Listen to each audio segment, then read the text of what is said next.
తాడికొండ అనే నియోజకవర్గం మిమ్మల్ని ఎమ్మెల్యే చేసింది, మంత్రిని చేసింది, రాజకీయంగా మీకు ఒక గుర్తింపు తెచ్చింది. అదే తాడికొండ నియోజకవర్గం కష్టాల్లో ఉన్నప్పుడు మీరేం చేశారు? ఆయనే చెప్పేట్టుడు.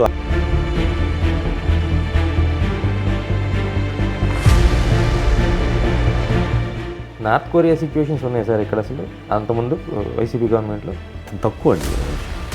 అతను మంచోడు, ఎవరు కిమ్ మంచోడు.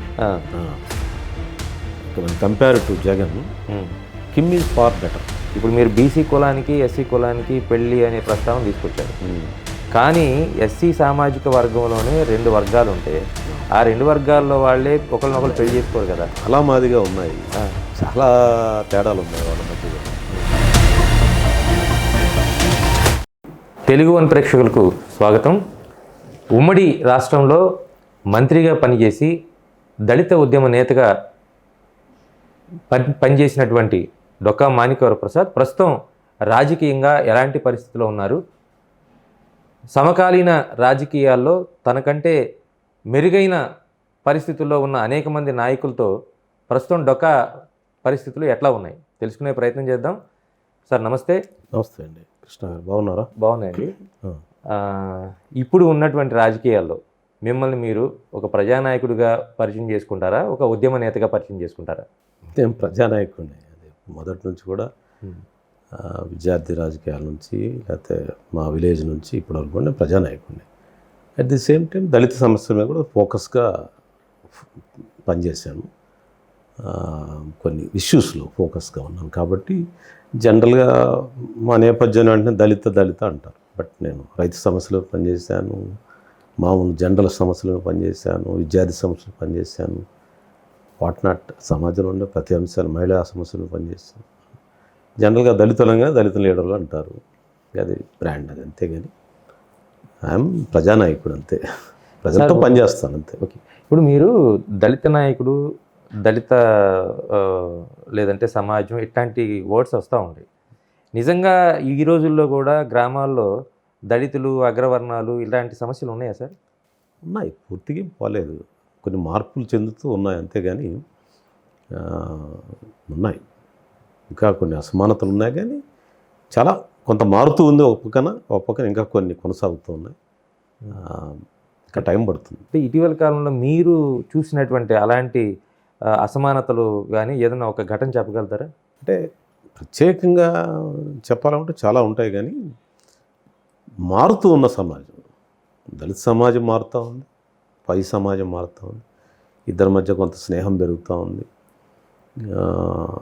కొన్ని చోట్ల ఇంకా గ్యాప్స్ ఉన్నాయి. పావర్టీ ప్రధానంగా, ఆర్థిక సమస్యలు ప్రధానంగా ఉన్నాయి, చదువు, సంస్కృతి ఇలాంటివి ఉన్నాయి. అందువల్ల ప్రత్యేకంగా చెప్పాలంటే ఉన్నాయి.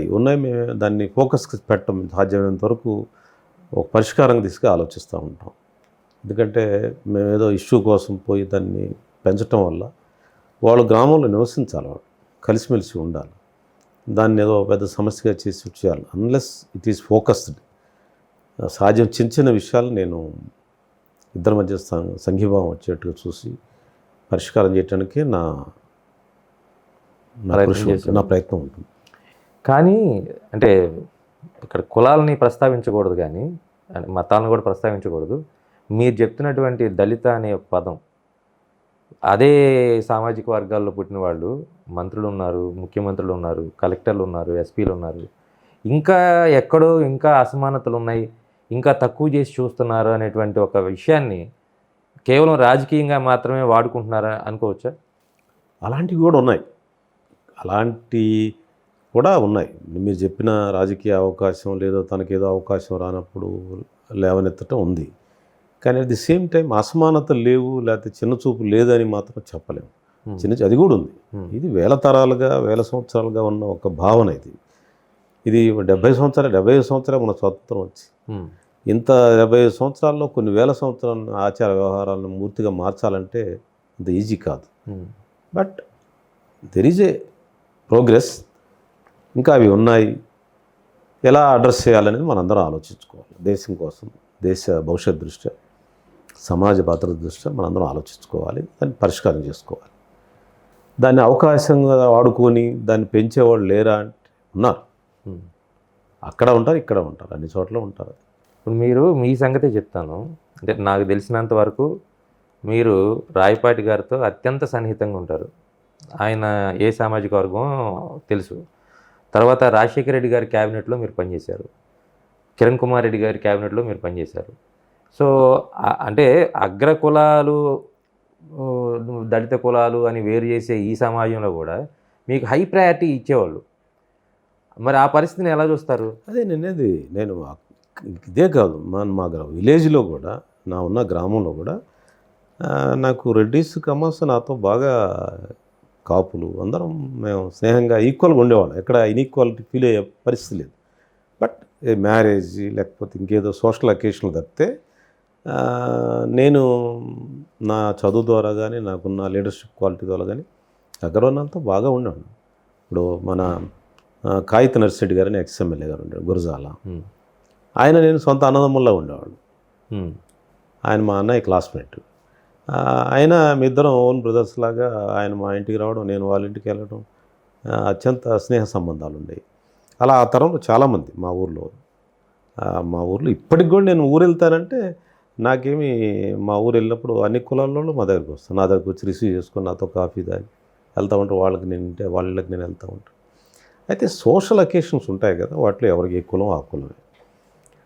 అది వేల తరాలుగా ఉన్న ఒక కట్టుబాటు, దాన్ని మనం అధిగమించలేము. అట్లనే నేను నియోజకవర్గం వచ్చా కూడా రాయపాటి గారితో నాకున్న అనుబంధం, అలానే రైతు కుటుంబాలు. నేను ఎక్కడికి పోయినా ఈ రోజుకి కూడా మా కాన్స్టిట్యున్సీలో ఏ పెళ్ళున్నా ఏ అకేషన్ ఉన్నా కమ్మాసు రెడ్డిస్ అందరు నన్ను పిలుస్తారు. మిమ్మల్ని అసలు ఫ్యామిలీ మెంబర్ పిలుస్తారు. పిలిచి నేను రాకపోతే మళ్ళీ నెక్స్ట్ డే అన్నా పోయి నేను కనపడతారు. ఆ అసోసియేషన్ ఉంది. నేను దాదాపు 10 ఏళ్ళు నేను రాజకీయాల్లో కంటెస్ట్ లేక, బట్ స్టిల్ వాళ్ళు ఏ అకేషన్ ఉన్నా నన్ను ఇన్వైట్ చేస్తారు. నేను వెళ్తూ ఉంటాను, మాట్లాడుతూ ఉంటాను. ఆ అఫినిటీ, ఆ బాండింగ్ ఉంది, సోషల్ బాండింగ్ ఉంది. అంటే మీరు ఇందాక చెప్పిన దాంట్లో వివాహ వ్యవస్థ అనే ఒక దాంట్లో మాత్రం ఖచ్చితంగా ఎవరి సామాజిక వర్గానికి వాళ్ళే చేసుకోవాలని పెద్దలు అనుకుంటారు. కానీ ఇటీవల కాలంలో వచ్చిన మార్పులు, అంటే లవ్ మ్యారేజ్ కావచ్చు, లేదంటే కొన్ని సామాజిక వర్గాల్లో పిల్లలు, అంటే ఆడపిల్లలు దొరకపోవచ్చు, మగ పిల్లలు దొరకవచ్చు, చాలా వరకు కాంప్రమైజ్ అయిపోయి కొన్ని పెళ్ళిళ్ళు జరుగుతున్నాయి. అది ఇంకా దళితుల దాకా రాలే. అది కొంత మా ప్రాంతంలో ప్రతి వారం ఒక కారు బయలుదేరుతుంది. పెళ్ళిళ్ళు కానీ వాళ్ళు అంటే బాగా ఏజ్ 30-35 ఇయర్స్ అయినా మ్యారేజ్ అమ్మాయిలు దొరక్క శ్రీకాకుళం, విజయనగరం వెళ్ళి అక్కడ అమ్మాయిలు సెలెక్ట్ చేసుకుంటారు. అట్లా గుంటూరు జిల్లా నుంచి చాలా కార్లు బయలుదేరుతాయి, ప్రతి వారం బయలుదేరుతాయి. వాళ్ళు ఇన్నోవా కారులో వెళ్ళి 5-6 మంది బాయ్స్ అంతా వెళ్ళి అక్కడ ఒక అమ్మాయిని సెలెక్ట్ చేసుకుని వస్తారు. వాళ్ళంతా బీసీ సామాజిక వర్గాలు.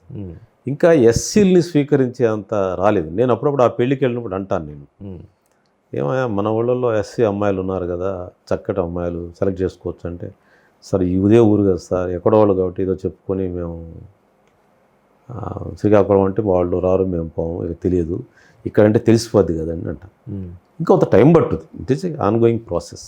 సో దాంట్లో నేను ఒక ప్రశ్న వేస్తాను. ఇప్పుడు మీరు బీసీ కులానికి ఎస్సీ కులానికి పెళ్ళి అనే ప్రస్తావన తీసుకొచ్చారు. కానీ ఎస్సీ సామాజిక వర్గంలోనే 2 వర్గాలు ఉంటే ఆ 2 వర్గాల్లో వాళ్ళే ఒకరినొకరు పెళ్లి చేసుకోరు కదా. అలా మాదిగా ఉన్నాయి, చాలా తేడాలు ఉన్నాయి వాళ్ళ మధ్య కూడా. వాళ్ళు కూడా వివాహాలు కొన్ని చేసుకొని ఉన్నాయి. కొంత అయితే క్రిస్టియానిటీ ప్రభావం వలన, లేకపోతే అంబేద్కర్ గారి భావజాలం వలన కొన్ని జరిగినా అవి వేళ మీద లెక్క పెట్టాయి. సామాన్యంగా అయితే ఎవరి కులం వాళ్ళే. మరి మార్పు ఎక్కడ రావాలంటారు? అదే ఇదంతా ప్రాసెస్. ఒక్క ఇళ్లలోనే మార్పు రాదు, మొత్తం హోలిస్టిక్గా రావాలి. ఒక మాలామాదిగలే కలిసిపోండి అంటే కలిసిపోరు. ఇదంతా ప్రాసెస్. ఇది నేను అడుగుతుంది అది కాదు. మీరు ఎస్సీలకి, బీసీలకి, ఓసీలకి వీళ్ళకి పెళ్ళిళ్ళు చేయాలనుకుంటున్నా అంటే ఓసీలు పెళ్ళి అమ్మాయిలు, ఇక్కడ అబ్బాయిలు నేను చెప్పి అబ్బాయిలు వెళ్ళే అబ్బాయిలు ఓసీలు, వాళ్ళకి తగిన మహిళలు దొరకటం లేదు ఇక్కడ, అంటే ఆ మ్యారేజ్కి దొరకటం లేదు. వాళ్ళంతా శ్రీకాకుళం, విజయనగరం వెళ్ళి అక్కడ బీసీ సామాజిక వర్గ అమ్మాయిలు పెళ్లి చేసుకుంటున్నారు. మంచిదే, తప్పేం మ్యారేజ్ కావాలి వాళ్ళకు కూడా. ఎస్సీ అమ్మాయిలు ఎందుకు చేసుకోవాలంటే ఇంకా మనసు అనేది ఇంకా కిందకి జరగలేదంటున్నా. లేదు సార్, నేను దాన్ని వ్యతిరేకిస్తున్నాను. ఏంటంటే ఎస్సీల్లో ఉన్నటువంటి 2 వర్గాలే పెళ్లికి ఒకరినొకరు ఇష్టపడకపోతే ఇంకా బయట ఎవరో వచ్చి అందరికీ ఉన్న సమస్య అంటున్నాను నేను ఎవరిని ఓసీలు నిందించడం లేదు దీంట్లో. నేను ఓసీ గురించి నిందించడం లేదు. నేను వీళ్ళిద్దరు ఎందుకు కలవరు అంటున్నాను. కలవరు వాళ్ళు కలవకపోతే 2 కులాలు ఇవి వేరు వేరు కులాలు. బీసీలో 130 కులాలు ఉంటాయి. ఏ కులానికి ఆ కులమే. మళ్ళీ ఎస్సీల్లో కూడా చాలా సబ్ కులాలు ఉన్నాయి. ఏటికి ప్రతి ఉపకులం కూడా కులమే. అందువల్ల ఇవన్నీ కలిసిపోవాలి అంటే సోషల్ ప్రాసెస్ జరగాలి, టైం పడుతుంది. బట్ 75 సంవత్సరాలు చాలా విజయాలు సాధించాము. కొంత మార్పు వచ్చింది చదువు వలన. అక్కడక్కడ వివాహాలు జరుగుతూ ఉన్నాయి. కానీ ఇంకా పేరెంట్స్ ఒప్పుకోవట్లేదు, పెద్దవాళ్ళు ఒప్పుకోవట్లేదు. కొంచెం టైం పడుతుంది.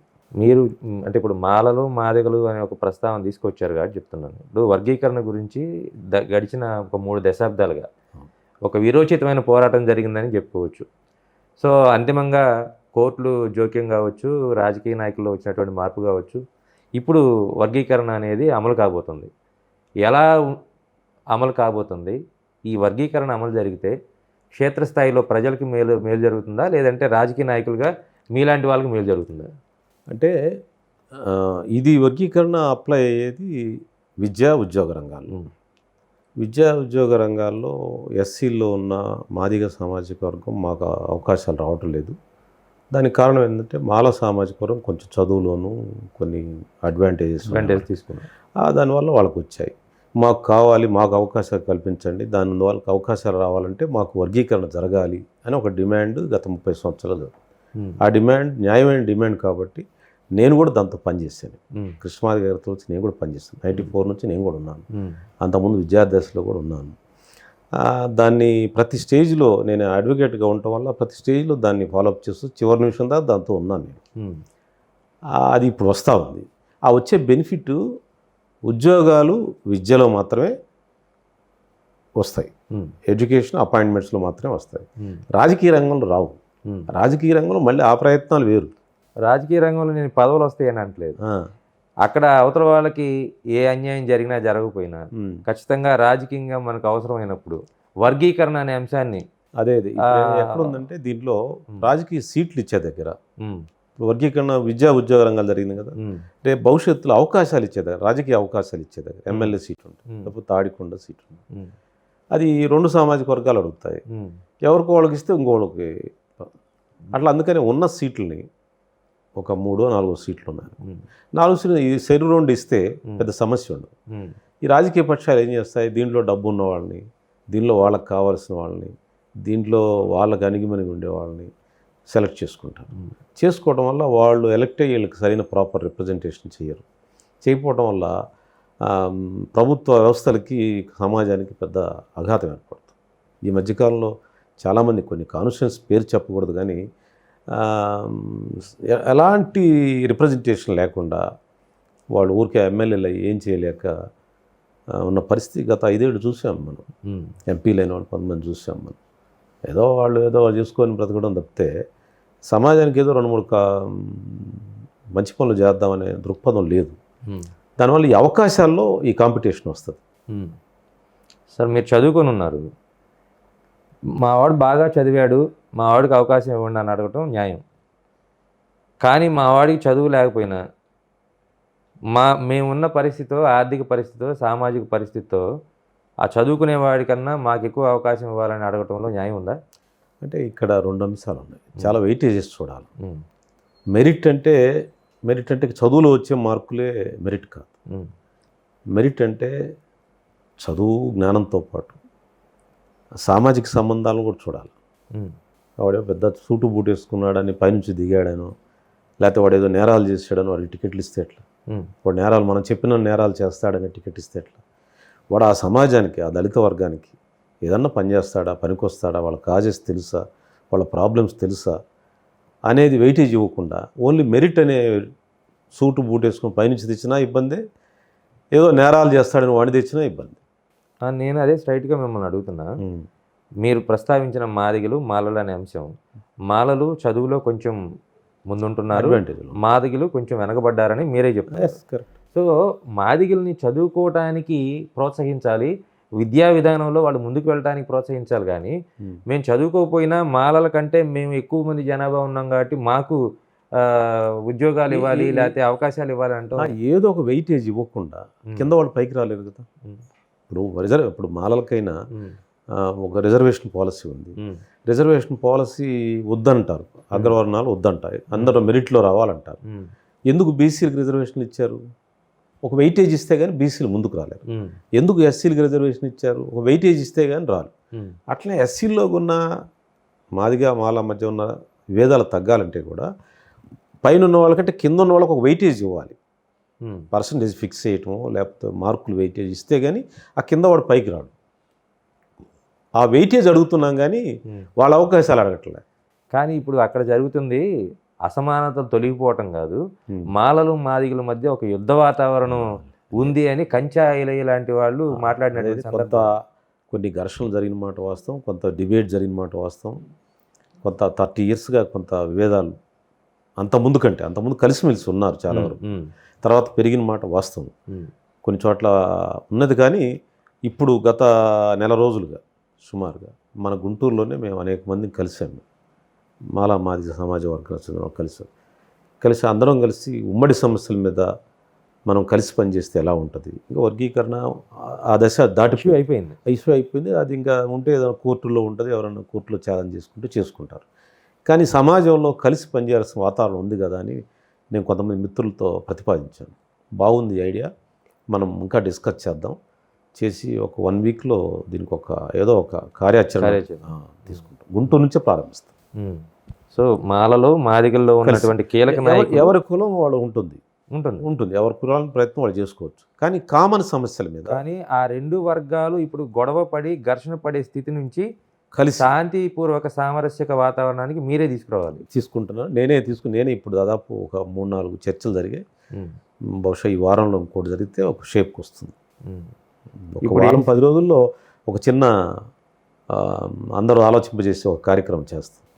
సో ఒక దళిత ఉద్యమకారుడిగా మీ పాత్ర మీరు పోషిస్తారు. మరి ఏంటి రాజకీయ నాయకుడిగా మీ ప్రస్థానం ఎక్కడి నుంచి ప్రారంభమైంది, అసలు ఇప్పుడు ఏ స్థితిలో ఉన్నారు మీరు? అంటే జరిగింది ఏంటంటే, నీకు తెలుసు రాష్ట్ర విభజనకు ముందు మేము ఎట్లా ఉన్నాం, అంత హైట్లో ఉన్నాం మీకు తెలుసు.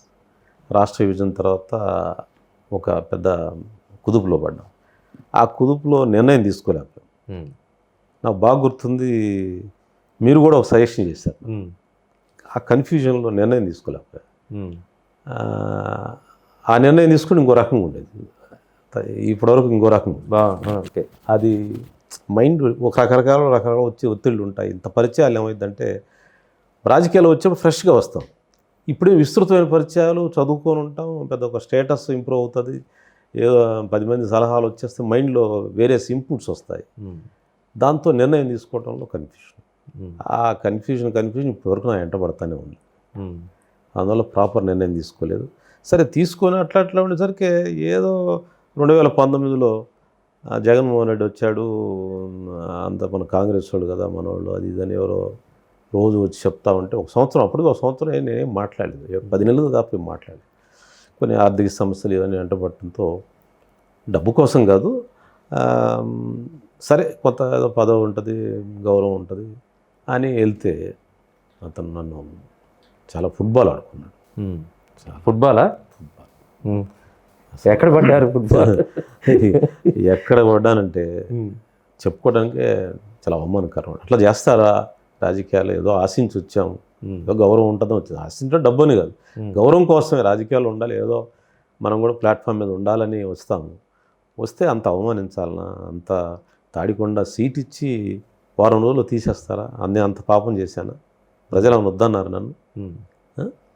ఊరికి 2-3 నీ చుట్టూ చేరిన కోటరీ చెప్పిన మాటలని నువ్వు 1 weekలో తీసేసి మళ్ళీ ఇచ్చావు, మళ్ళీ తీసేసావు, మళ్ళీ ఇచ్చావు, మళ్ళీ 4 సార్లు పిలవటం, నీదే అంటాం, చేయటం. ఇది అంత నేను చివరకు ఏమన్నానంటే, కనీసం నాకు అపాయింట్మెంట్ ఇచ్చి నాతో మాట్లాడండి, అసలు ఏం జరుగుతుంది ఇది అని అంటే పలకరించే దిక్కు లేదు. మేము గెలిచేస్తున్నాం. మీ రాజశేఖర రెడ్డి గారు వాళ్ళ అబ్బాయే కదా? అదే అక్కడే బోల్తా పడ్డాం. ఆ పాయింటే, ఆ వీక్నెస్సే మమ్మల్ని దెబ్బతీసింది. దెబ్బతీసి అపాయింట్మెంట్ లేదు, నేను గెలిచేసాను, నా బొమ్మ గెలిచేస్తుంది, మీద ఈ క్యాండిడేట్స్దే ఉంది అనే ఆయన ఒక విశృంఖలమైన మనస్తత్వానికి వెళ్ళిపోయి తనకే అంత ఫాలోయింగ్ ఉంది, తన బొమ్మ పెట్టుకుంటే గెలిచేస్తారు, వీళ్ళదే ఉంది. రాజకీయ కార్యక్రమం 30-40 వేలు ఒక రాజకీయ క్షేత్రంలో పనిచేసిన మమ్మల్ని మాకేదో 2-3 వేలు 4-5 వేలు ఓట్లు ఉంటాయి కదా మాకు, నీ బలానికి మా బలం యాడ్ అయితేనే కదా. అట్లా కాకుండా నువ్వు ఎక్కడి నుంచో తెస్తావు, వాడిని ఎక్కడ పెడతావు. 74 మందిని ట్రాన్స్ఫర్ చేశాడండి అతను. ఎక్కడి నుంచి ఎక్కడ తెచ్చాడు అతనికే తెలియదు. వాళ్ళకి పాపం లోకల్ పీపుల్తో టచ్ లేదు. లోకల్ కనీసం పేరున వినుండాలి కదా, పేరున వినుండాలి కదా. పేరు ఉండి అటాచ్మెంట్ ఉంటాయి, అనేక సమస్యల్లో పనిచేసి ఉంటాం, సహాయాలు చేసి ఉంటాం, వాళ్ళ అవసరాల్లో ఉండుంటాం. రేపు పోతే మాకు ఆబ్లిగేషన్ అవుతుంది, వాళ్ళకి ఆబ్లిగేషన్ అవుతుంది, మేము అవుతాం. నువ్వు ఎక్కడి నుంచో తెచ్చి పెట్టేస్తే నీకు బటన్ నొక్కితే నాకు అందరూ వేసేస్తారని మమ్మల్ని అందరూ రాజకీయంగా దెబ్బకొట్టావే, ఎంత తప్పది. అంటే ఐఏఎస్ఎల్ని ఐపీఎస్ఎల్ని ట్రాన్స్ఫర్ చేస్తే పాలన బాగానే సాగుద్ది, ఎమ్మెల్యేని ట్రాన్స్ఫర్ చేస్తే ఏమవుతుంది? మరి ఇంకా రాజకీయ క్షేత్రంలో పనిచేయటం ఎందుకు? ఇంకా అంటే నువ్వు ఎక్కడో పని చేసుకుంటుండి వాడిని తెచ్చి నువ్వు ఎక్కడ పడితే అక్కడ పెట్టేస్తే ఎట్లా? ఇంకా రాజకీయ క్షేత్రం పనిచేయటం ఎందుకు? ఇంకా రాజకీయ కార్యకర్తలకు ఏంటి మాకు ఏం గుర్తింపు? అంటే కొంతమంది ఉంటారు, డబ్బున్న వాళ్ళు ఎవరో తెస్తారు పెడతారు, అది వేరే అంశం. కొన్ని సీట్లన్నా రాజకీయాల్లో పనిచేసే వాళ్ళకి కిందలో పనిచేసే ఎవరా? చాలా జగన్ గారు మరి ఏ మనస్తత్వంలో ఏ మైండ్ సెట్లో చేశాడో, మరి అహంకారం ఏంటో నాకు అర్థం కావట్లేదు. కానీ ప్రజాస్వామ్యానికి విరుద్ధం ఆయన భావన, అన్డెమోక్రట్. నియంతృత్వం కూడా సరిపోదు, ఆ పదం కూడా సరిపోదు. ఎందుకంటే ఏంటంటే ఈ గుంటూరు జిల్లా నుంచి క్యాండిడేట్స్ ఎక్కడి నుంచి వస్తారు? వేరే జిల్లా నుంచి వస్తారు. ఇంకో జిల్లా ప్రకాశం జిల్లా ఇంకో జిల్లా నుంచి వస్తారు.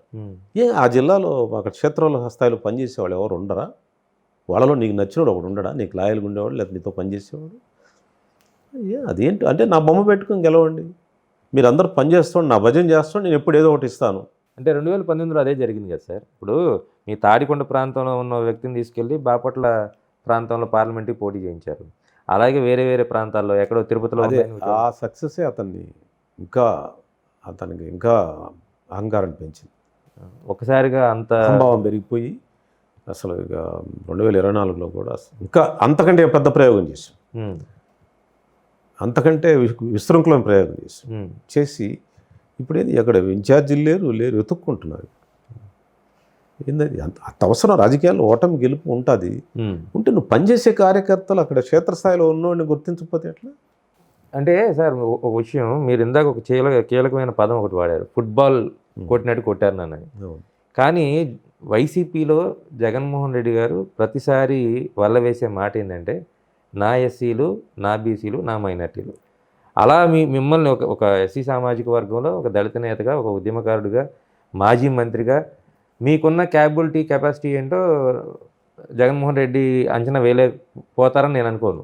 ఎందుకు మిమ్మల్ని ఫుట్బాల్ ఆడారు? మిగతా ఆశ్చర్యకర విషయం ఏంటంటే నేను అనుకుంటాను, అది నా అంచనా, అన్నిసార్లు ఇచ్చి తీసేయటం అంటే బహుశా ఇతనికి ఇంకో అవకాశం ఇవ్వకూడదు, ఇస్తే ఇతను స్థిరపడిపోతాడు.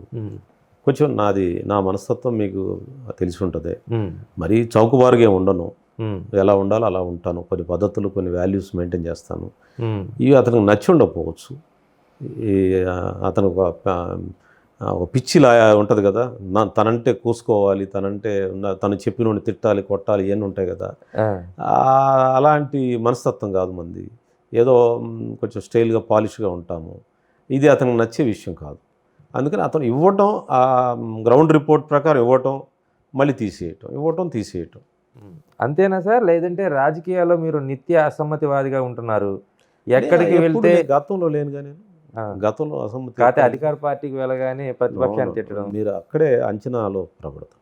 నేను 14 దాకా ఉన్నాను కాంగ్రెస్లో, నేను కాంగ్రెస్ పార్టీలో ఉన్నాక 14 తర్వాత కూడా ఉన్నా కదా, అసమ్మతి ఎక్కడ లేదే. పార్టీ హైకమాండ్కి లాయల్గా ఉన్నాను నేను కాంగ్రెస్ పార్టీలో. అందరూ కాంగ్రెస్ పార్టీని వదిలిపెట్టిపోతే నేను కాంగ్రెస్ పార్టీలో ఉండి పనిచేశాను నేను. సార్ 14 తర్వాత కాంగ్రెస్ పార్టీ ఏమీ లేని దశలో మళ్ళీ రాయపాటి గారు వీళ్ళంతా చెప్తే మళ్ళీ టీడీపీలో చేరా. టీడీపీలో నేను అసమ్మతిగా లేని చాలా బాగా పనిచేస్తాను టీడీపీలో. నేను మీకు ఒక వీడియో చూపిస్తాను సార్. మీరు అధికార పార్టీలో వైసీపీలో ఉన్నప్పుడు తాడికొండ పబ్లిక్ మీటింగ్లో ఒక ముఖ్యమంత్రిని సంబోధిస్తూ మాట్లాడిన మాట, నాకు అపాయింట్మెంట్ ఇప్పించండి, ఒకసారి కలిసి నా దారిని వెళ్ళిపోతానని. ఇప్పుడు ఒక రాజకీయ పార్టీలో ఒక ముఖ్యమంత్రి మీద ఇలాంటి కామెంట్ చేస్తే అసమ్మతివాద అంటారా, ఏమంటారు? ఆ జరుగుతున్న అసమ్మతి అంటే ఒక గ్రూప్ కట్టి ఆ నాయకత్వాన్ని నేనే అనలే. నాకు అపాయింట్మెంట్ ఇచ్చి తీసేశారు నాకు. మరి నా భవిష్యత్తు ఏంటి? ఏం చేస్తారు? నీకు అవకాశం నువ్వు ఉద్యోగం చేస్తున్నావు, నీకు ఉద్యోగానికి 10 ఏళ్ళకి ఏదో ప్రమోషన్ ఇవ్వాలి కదా. ప్రమోషన్ ఇచ్చేటప్పుడు ఇవ్వలేదు అనుకోండి, పిలిచి ఇంకెవరో వచ్చారు నీకు తర్వాత ఇస్తామని ఒక మాట చెప్పాలి కదా. అసలు ఆ పలుకలేదు, మాట లేదు, ఏం లేదండి. అందుకని పిలిచి నాకు అపాయింట్మెంట్ ఇచ్చి ఏందో చెప్పండి, ఈ రహస్యం ఏంటో చెప్పండి.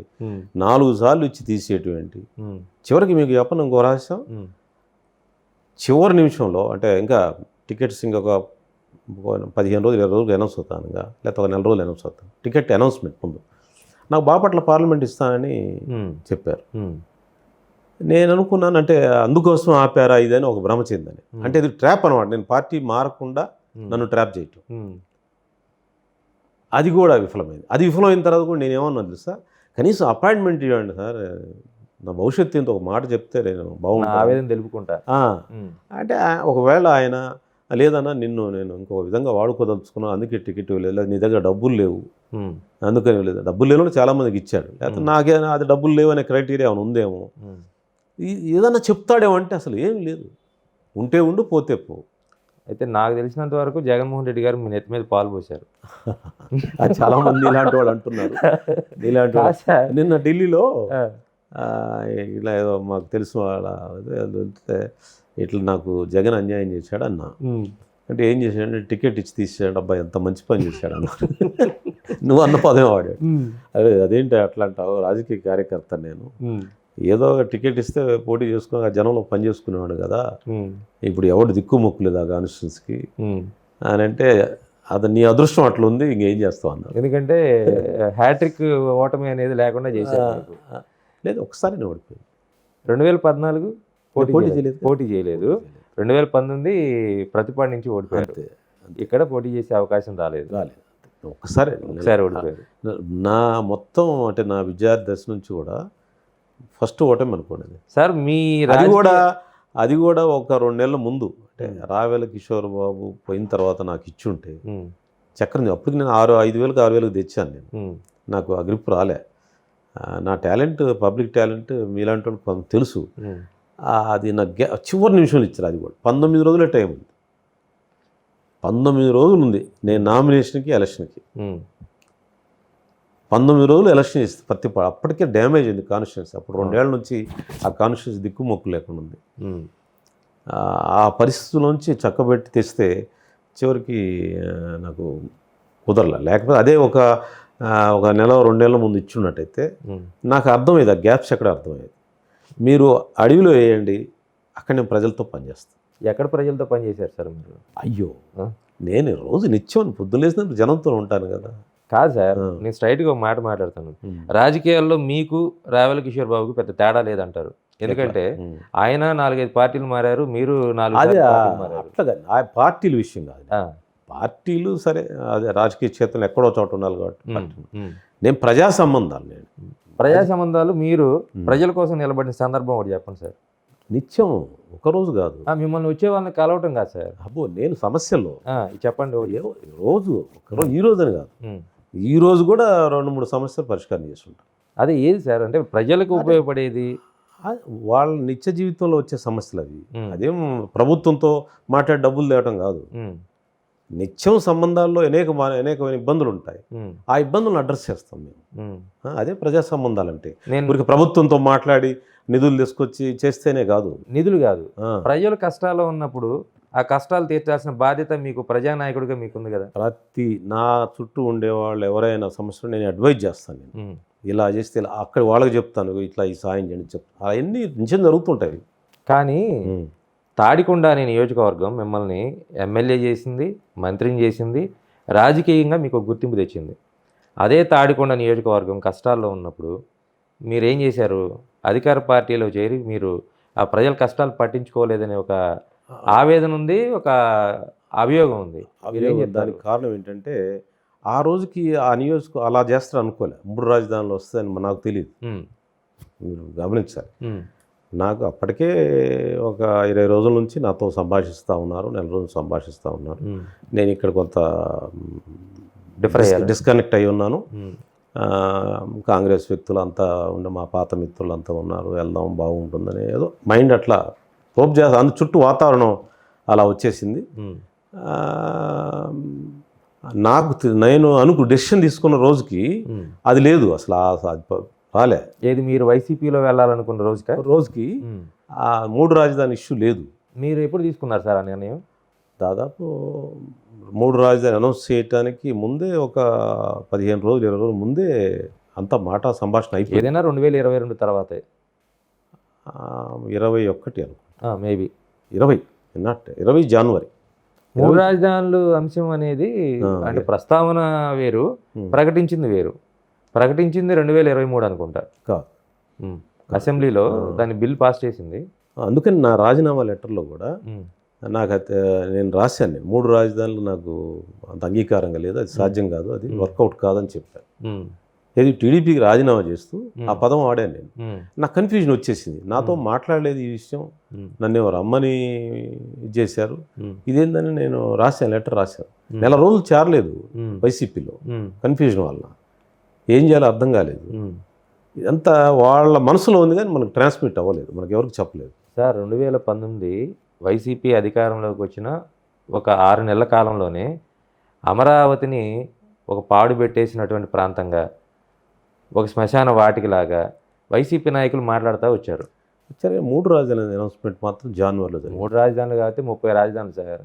ఇప్పుడు పదం ఏదైనా కానీ అసలు అమరావతి ప్రాంతాన్ని అమరావతిని లేకుండా చేయాలనే ఆలోచనతోనే వైసీపీ నాయకులు ఉన్నారు కదా. ఆ రోజుకి లేదు సార్. 2019 వచ్చాక అసలు నీకు అదేంటి ప్రజా వేదిక కొట్టడం అవన్నీ వ్యతిరేకించే దాంట్లో ఉద్యమంలో ఉన్నాను నేను. మీరు ఉద్యమంలో ఉండి ఉపయోగం సార్, తర్వాత అధికార పార్టీలు చేరారు కదా. అదే చెప్పేది, దాన్ని వ్యతిరేకించాను అంటున్నా. 3 రాజధాని అనేది మాకు తెలియదు సార్. 3 రాజధానుల అంశాన్ని నేను ప్రస్తావించట్లేదు. అమరావతిని నెగ్లెక్ట్ చేసిన విషయం వాస్తవం కదా.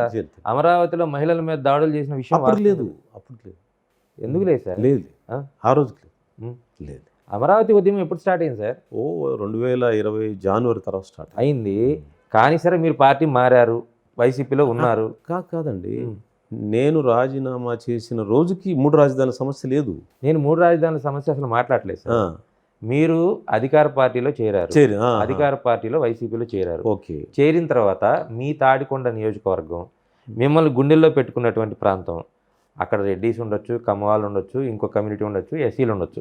కానీ ఆ ప్రాంతానికి మేలు జరుగుతుందని మీరు భావించారు ఏది వైసీపీలో చేరకముందు. కానీ వైసీపీలో చేరిన తర్వాత ఆ ప్రాంతంలో ఉన్నటువంటి ప్రజలకి కష్టాలు వస్తే మీరు పోరాడాలి కదా. అదే కానీ పార్టీ మారే కదా, ఎక్కడ కుదురుతుంది? ఎందుకు కుదరదు సార్? మీరు ప్రజానాయకుడా లేదంటే అట్లా అంటావా? అది అట్లా ఇప్పుడు వైసీపీలో చేరాక ఇంకా మనకి ఇంకా ఛాయిస్ లేదు, ఇంకా సైలెంట్ కొన్నా నేను, ఎక్కడ అవ్వలేదు, సైలెంట్ అయిపోయా. సైలెంట్గా ఎక్కడ ఉన్నారు సార్? చంద్రబాబుని లోకేష్ని ఒంటికాల మీద లేస్తే ఆ రోజు లేదు. నువ్వు చూడండి, వీడియోస్ చూడండి, అప్పటికి లేదు.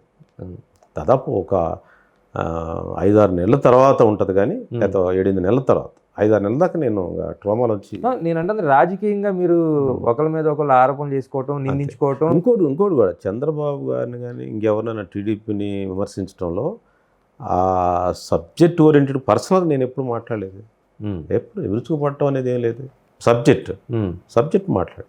నేను ఎమ్మెల్యే కావటం, కరోనా వచ్చింది, ఆ తర్వాత కరోనా వచ్చి 1 year దాకా ఏం లేదు కదా. కరోనా 2020 నవంబర్లో, అదే నేను ఆ టైంలో, ఆ టైం అంతా బయటకు వచ్చేది ఏం లేదు. 1 year కరోనా రావటం, నువ్వు వెంటనే విరుచుకుపడ్డావు అంటుంటే నేను వెంటనే విరుచుకుపడ్డాను కదా. నేనంటే 1 year దాకా లేదు. పొలిటికల్గా మీరు చంద్రబాబు మీద విరుచుకుపడతారో ఒంటికాల మీద లేస్తారో వేరే అంశం. కానీ నేను అంటుంది అమరావతి ప్రాంతంలో ఉన్నటువంటి ప్రజలకి అన్యాయం జరుగుతుంటే మీరు ఆ ప్రాంత నాయకుడిగా మీరు పోరాడాలి. అదే నేను పార్టీ చేంజ్ అయిన తర్వాత ఇంకా నాకు ఆప్షన్ లేదు కదా అంటున్నా. అంటే మీ రాజకీయ వైసీపీ చేరిన తర్వాత ఇంకా నాకు ఇంకేముంటుంది చెప్పండి. మరి మీ రాజకీయ అవసరాల కోసం ప్రజలను వదిలేసినట్టే అంటావా? అది ఆ సంబంధాలు అంటే ప్రజా సంబంధాలు ఏం మార్పు లేదు. నువ్వు కావాలంటే నువ్వు ఒకసారి చెక్ చేసుకో, అదేం మార్పు లేదు. ఇంకా రాజకీయంగా మాట్లాడలేని పరిస్థితి. సో వ్యక్తిగతంగా డొక్కా మాణిక్య వరప్రసాద్ గారు వెళ్ళి అక్కడ భోజనం చేశారా, వాళ్ళని ఆశీర్వదించారా? వాళ్ళ అవసరాల్లో నేను ఎలా ఉన్నాననేది అందరికి తెలిసిన విషయమే. ఆ, కానీ నేను ప్రత్యక్షంగా వాళ్ళ పోరాటంలో లేను, వాళ్ళతో చేయలేకపోయారు. పార్టీ మానేత కుదరదు. మరి బాధపడ్డారా అప్పుడెప్పుడన్నా? బాధ అంటే నేను అనుకుంది ఏంటంటే రైతులకు నష్టం జరగదు. ఉమ్, నేను చాలాసార్లు నా స్టేట్మెంట్స్ ఉన్నాయి, నేను కలిసి రైతులతో కూడా మాట్లాడాను. ఉమ్, నేను రైతుల దగ్గరికి వెళ్ళాను, నేను వైసీపీలో రైతుల దగ్గరికి వెళ్ళాను, నేను ఉమ్, రైతులతో మాట్లాడాను, నా వీడియోస్ కూడా చూసుకోవచ్చు. ఉమ్, నేనేమనుకున్నానంటే రైతులకు నష్టం జరగకుండా ఏదన్నా కార్యక్రమం ఉంటుందేమో అనుకున్నాను. ఉమ్. నేను రైతులు కూడా అప్పీల్ చేశాను, మీరు రండి నేను తీసుకెళ్తాను ప్రభుత్వం దగ్గరికి అన్నారు. మాట్లాడదాము అని గుర్తుంది. చెప్పాను నేను. ఉమ్. నా కానీ ఆశ- చేపిలేకపోయారు కదా. నేను అనుకున్నాను, నేను ప్రయత్నం చేద్దాం అనుకున్నాను. ఆ, అది కానీ జగన్ మైండ్లో నెగిటివ్గా ఉందని నాకు అంచనా వేయలేదు. నేను అనుకున్నాను రాజధాని మార్చిన రైతులకి ఏదో ఒక నష్టం లేని విధంగా పనిచేస్తాడు అనుకున్నాను. ఉమ్. కానీ విధ్వంసం అనేది నాకు తెలియదు, అంచనా లేదు. అమరావతి రాజధాని విధ్వంసం అంటే రైతులకి అన్యాయం జరుగుతుందని నేను ఊహించలే. అక్కడ రైతుల కన్నా రైతు కూలీలకి ఎక్కువ అన్యాయం జరిగింది. ఐడియా ఉందా మీకు? అసలు మొత్తం రాష్ట్రానికే జరిగింది. ఉమ్, నేను ఇప్పుడు నా అనాలిసిస్ ఏంటంటే ఉమ్, జగన్మోహన్ రెడ్డి గారి యొక్క ఆర్థిక విధానాలు, ప్రభుత్వ విధానాల వల్ల సమాజంలో ఒక పెద్ద గల్ఫ్ వచ్చింది. ఆయన ఏం చేశాడంటే ఈ బటన్ నొక్కే కార్యక్రమం ద్వారా కొంత ఆర్థికంగా అందరికీ సహాయం చేశాడు. ఉమ్, అంటే ఎస్సీ ఎస్టీలకే చేయలేదండి, చాలామంది ఎస్సీ ఎస్టీలు చేశారంట, పేదవాళ్ళందరూ చేశాడు. దానిలో ఎస్సీ ఎస్టీలు ఉంది, వాళ్ళ పాపులేషన్ బట్టి 20% ఉంది, ఎక్కువ రాలే. ఉమ్, మీరు జగన్ బటన్ నొక్కే కార్యక్రమం ద్వారా ఆర్థిక లబ్ధి పొందినటువంటి సమాజం ఎస్సీలు 20% ఉంది, 19 నుంచి 20% ఉంటారు. ఉమ్, బీసీలు 53% ఉంటారు, ఉమ్, ఎస్టీలు ఒక 6% ఉంటారు. అంతేగాని ఎవరు అబ్నార్మల్గా ఎస్సీలకు పెట్టారు అనేది ఒక భ్రమ. ఉమ్, మీరు లెక్కలు తీసుకోండి, ఆ బటన్ నొక్కే కార్యక్రమాన్ని తీసుకోండి. ఉమ్, దాంతో ఏం చెప్పాడు అతను, ఒక ఒక ఒక ఐడియాలజీ క్రియేట్ చేసి, ఏంటి, నేను మీకోసం పనిచేస్తా ఉంటే పెత్తందారులు ఉమ్, నన్ను అడ్డుకుంటున్నారు, ఉమ్, ఉమ్, ఆ పత్రికలు పేర్లు చెప్పటం, రాజకీయ నాయకులు పేర్లు చెప్పటం, పెత్తందారులు అంటాం, నేను మీకు ఇంగ్లీష్ మీడియం ఇద్దామంటే మిమ్మల్ని ఇది చేస్తున్నారని ఒక గల్ఫ్ క్రియేట్ చేశాడు. Danger game. పెత్తందారులు పేదలని. ఉమ్, దీనిలో ఎస్సీలు ఏంటంటే నిజంగా మనకేదో సహాయం చేస్తుంటే వేరే వాళ్ళు ఎవరు అడ్డుకుంటున్నారని పెద్ద వాతావరణం, యుద్ధ వాతావరణం వచ్చింది. మీరు కూడా దాంట్లో భాగస్వాములు అయ్యారుగా. చెప్పేదండి ఆ వాతావరణం వల్ల ఏమైందంటే తర్వాత రిజల్ట్ చూస్తే సమాజంలో పెద్ద గల్ఫ్ ఉంది, ఈరోజు పెద్ద గ్యాప్ ఉంది. ఉన్నామంటే పార్టీలో ఉన్నాం, నేను భాగస్వామిని అవ్వటం అంటే నేను పార్టీలో ఉన్నాను. కాదు సార్, నేను ఒక విషయం మీకు ప్రస్తావిస్తాను. అమరావతి ప్రాంతంలో ఇళ్ల నిర్మాణం కోసం ఒక్కొక్క సెంటు భూమి ఇస్తున్నారు పేదలకి, నేను ఖచ్చితంగా ఇచ్చి తీరాలి. ఇప్పుడు కూడా చెప్తున్నా కృష్ణ, పేదలకు భూములు పంచుతానంటే ఎవరు పంచుతానో వాళ్ళ పక్షాన ఉంటాను నేను. పేదలకు ఒక బెనిఫిట్ జరుగుతుందంటే ఆ బెనిఫిట్ వైపు ఉంటాను నేను. ఇప్పుడు వెళ్ళి అడుగుతారా టీడీపీ గవర్నమెంట్ని? ఎందుకు అడగను, అడగండి. అడుగుతా. అక్కడే ఇవ్వాలనేది పేదలకు ఎక్కడ బెనిఫిట్ జరుగుద్దంటే వాళ్ళు అంటున్నారు కదా, మేము ఇస్తామంటున్నారు కదా. ఇప్పుడు ఆ రోజు మీరు అడిగింది అమరావతి రాజధాని ప్రాంతంలో అక్కడ ఇవ్వమని అడగలే, మీరు అడిగారు. అట్ట ఇచ్చితే సపోర్ట్ చేశాను. మీరు ఇప్పుడు కూడా అడగండి.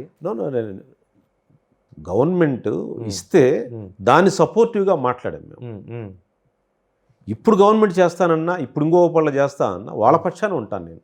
ఇప్పుడు ఆల్రెడీ అక్కడ కొంతమందికి అలాట్ చేశారు కదండి, ఇచ్చిన ఇళ్ళని ఇప్పుడు క్యాన్సిల్ చేస్తున్నట్టున్నారు. వాళ్ళు వేరే ఊళ్ళు ఉన్నారు కదా, విజయవాడ వాళ్ళు, గుంటూరు వాళ్ళు, మంగళగిరి వాళ్ళు ఉన్నారు కదా, ఎవరి ఊర్లో వాళ్ళకి ఇస్తామంటారు. ఎందుకంటే వాళ్ళ తరఫున మీరు పోరాడండి. ఇస్తామంటుంది గవర్నమెంట్. సార్, అమరావతి రాజధాని ఆల్రెడీ ఒకసారి ఒక ప్రభుత్వం ఇచ్చింది, భూములు ఇచ్చింది. ఇక్కడ సెన్సిటివ్ పాయింట్ మీద అర్థం చేసుకోండి. జగన్మోహన్ రెడ్డి గారు రాజధాని రద్దు చేసి 3 రాజధాని విధానం తీసుకొని ఒక పార్ట్లో పేదలకు ఇళ్ల స్థలాలు ఇస్తాను, ఇళ్ల స్థలాలు ఇచ్చే విధానాన్ని నేను సపోర్ట్ చేశాను. ఇప్పుడే కదా, ఇందిరాగాంధీ మా మనసులో ఎందుకుంది, ఇళ్ల స్థలాలు ఇచ్చిందని.